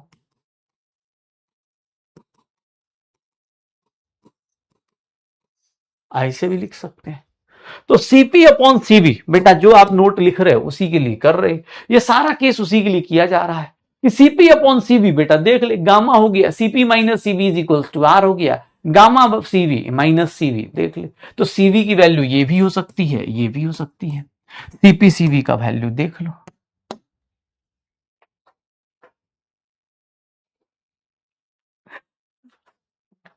हाँ चलो कोई नहीं, सर दर्द हो रहा है, ठीक है, कोई बात नहीं बेटा, इट्स माई मिस्टेक। हाँ मैं देखता हूँ अगली क्लास से, एकदम कोई दिक्कत नहीं। हाँ आप अलग अलग तरीके से लिख रहे हो, बस यही चीज अगर आप समझना चाहो तो इस नोट में मैं आज कुछ एक्स्ट्रा नहीं करा रहा हूं, एक एडियाबेटिक प्रोसेस का एग्जांपल दिया है, अदरवाइज आप सब कुछ शायद वही सब चीजें रिलेट कर रहे हो, लेकिन हाँ वही है कि आप अपने मेंटली उस पर आ चुके हो कि नहीं सर ये तो बड़ा फॉर्मूला ही फॉर्मूला हो रहा है, कोई बात नहीं बेटा, ठीक है। अभी तो कुछ नहीं है, मतलब अगर मैं तो बहुत ज्यादा चीजों पर रिलेट करने चाह रहा हूं, लेकिन अब चलो कोई दिक्कत नहीं, चलो आप देखते हैं। यहां पर देखोगे, अगर एडियाबेटिक प्रोसेस को याद करो, एडियाबेटिक प्रोसेस को याद करो, एडियाबेटिक प्रोसेस को याद करो, एडियाबेटिक प्रोसेस में क्या होता था सर, हीट ट्रांसफर जीरो हो जाता था sir, delta U is equals to work done adiabatic होता था, शायद याद करो, एडियाबेटिक वर्क डन एडियाबेटिक होता था, delta U is equals to work done adiabatic, ध्यान सुनना अपने पास, याद करो डेल्टा यू क्या होता था, वर्क डन एडियाबेटिक। भैया कितने लोग हैं जिनको, अगर तुमसे पूछ दूं वर्क डन एडियाबेटिक बताओ, तो भैया क्या मैं ऐसा लिख सकता हूं, कैसे आ गया, अब ये राज पता चल रहा है। वर्क डन एडियाबेटिक की वैल्यू ये कहां से लिख दी मैंने, पता चल रहा है। सर ये तो छोड़ो, ये कहां से लिख दिया पता चल रहा है, ये तो छोड़ो, अरे भैया ये क्या चल रहा है, T2 minus T1 upon gamma minus 1 लिख सकता हूं। सर देख रहा है ये क्या चल रहा है, ये सब ये कहां से आया अब तुम्हारे ऊपर है, वर्क डन एडियाबेटिक को क्या मैं ये सब लिख सकता हूं, इतना भी छोड़ो, NR T2 minus NR T1 upon gamma minus 1 लिख सकता हूं सर, ये देख रहा है घर पे सब लिख लिख के देख लेना कैसे।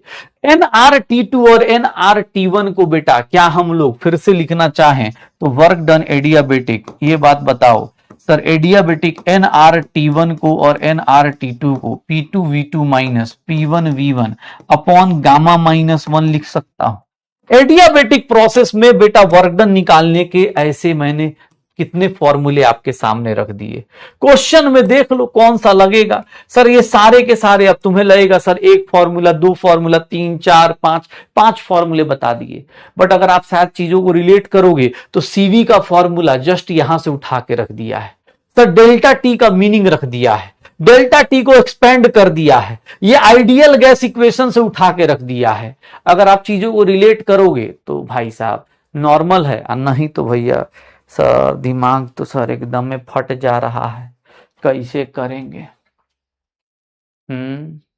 ऐसे थोड़ा ही ना होता है, हाँ सैचुरेशन आ जाता है सर, आप समझते नहीं ना है, इतना जल्दी इतना फॉर्मूला ऐसे, फ्लो ऑफ फॉर्मूला थर्मोडायनेमिक्स लग रहा है सर, फ्लो ऑफ हीट का तो पता नहीं, लेकिन फॉर्मूला बहुत बह रही है, इतने सारे फॉर्मूले लग रहे हैं बेटा, ये देख लो। अब भैया नए चैप्टर से कम बैक करेंगे हम लोग, और क्या, ये हफ्ता तो ऐसा ही बीतेगा बेटा। इसमें क्या होगा, अरे भैया सीधी सी बात है, एनसीवी कैसे आया, इंटरनल एनर्जी का फॉर्मूला, इंटरनल एनर्जी में सीवी की value R upon gamma minus 1, T2 भैया लिख दे, एडियाबेटिक प्रोसेस हो गया, कहानी खत्म।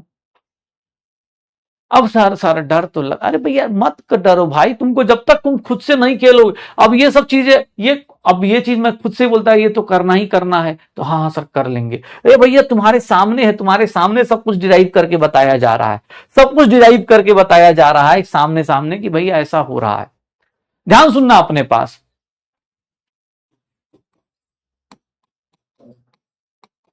Isothermal reversible process. सर दो चीजें मैंने मर्ज कर दिया, ऐसा क्यों? क्योंकि आइसोथर्मल का मतलब होता था डेल्टा यू जीरो, मतलब plus Q is equals to minus W. Sir P1V1 is equals to P2V2। Sir यहां पर प्रेशर का रेशियो आइसोथर्मल का मतलब यही लेते थे। सर आइसोथर्मल का मीनिंग यही लेते थे, शायद ये सारे पॉइंटर्स याद आ रहे हैं। आइसोथर्मल का प्रोसेस लेते थे, यही यही लेते थे बेटा। रिवर्सिबल की बात करें तो रिवर्सिबल में देखोगे तो रिवर्सिबल प्रोसेस में क्या होता है? रिवर्सिबल प्रोसेस का मतलब क्या होता है कि external pressure is almost equals to internal pressure. Slowly slowly चलेगा तो इंटरनल प्रेशर और एक्सटर्नल प्रेशर क्या हो जाएगा? इक्वल।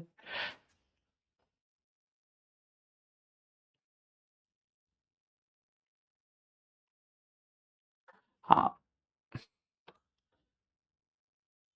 तुम वही हो ना जो 3 घंटे के अंदर 80-90 चैप्टर के सारी इंपॉर्टेंट चीजें पढ़ के सिलेक्शन लेके जाने वाले हो। इतनी जल्दी अपनी औकात भाई भूल जा रहे हो, उसको मैं अब क्या बोल सकता हूँ। तुमको लग रहा है कि सर अब बहुत हो गया। चलो क्या ही करना है, बहुत हो गया तो कर लो यार, इतना ज्यादा नहीं पढ़ना चाहिए।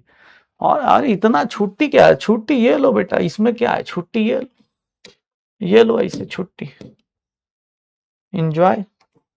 और क्या है, सिलेक्शन सिलेबस होता रहे। Bye bye.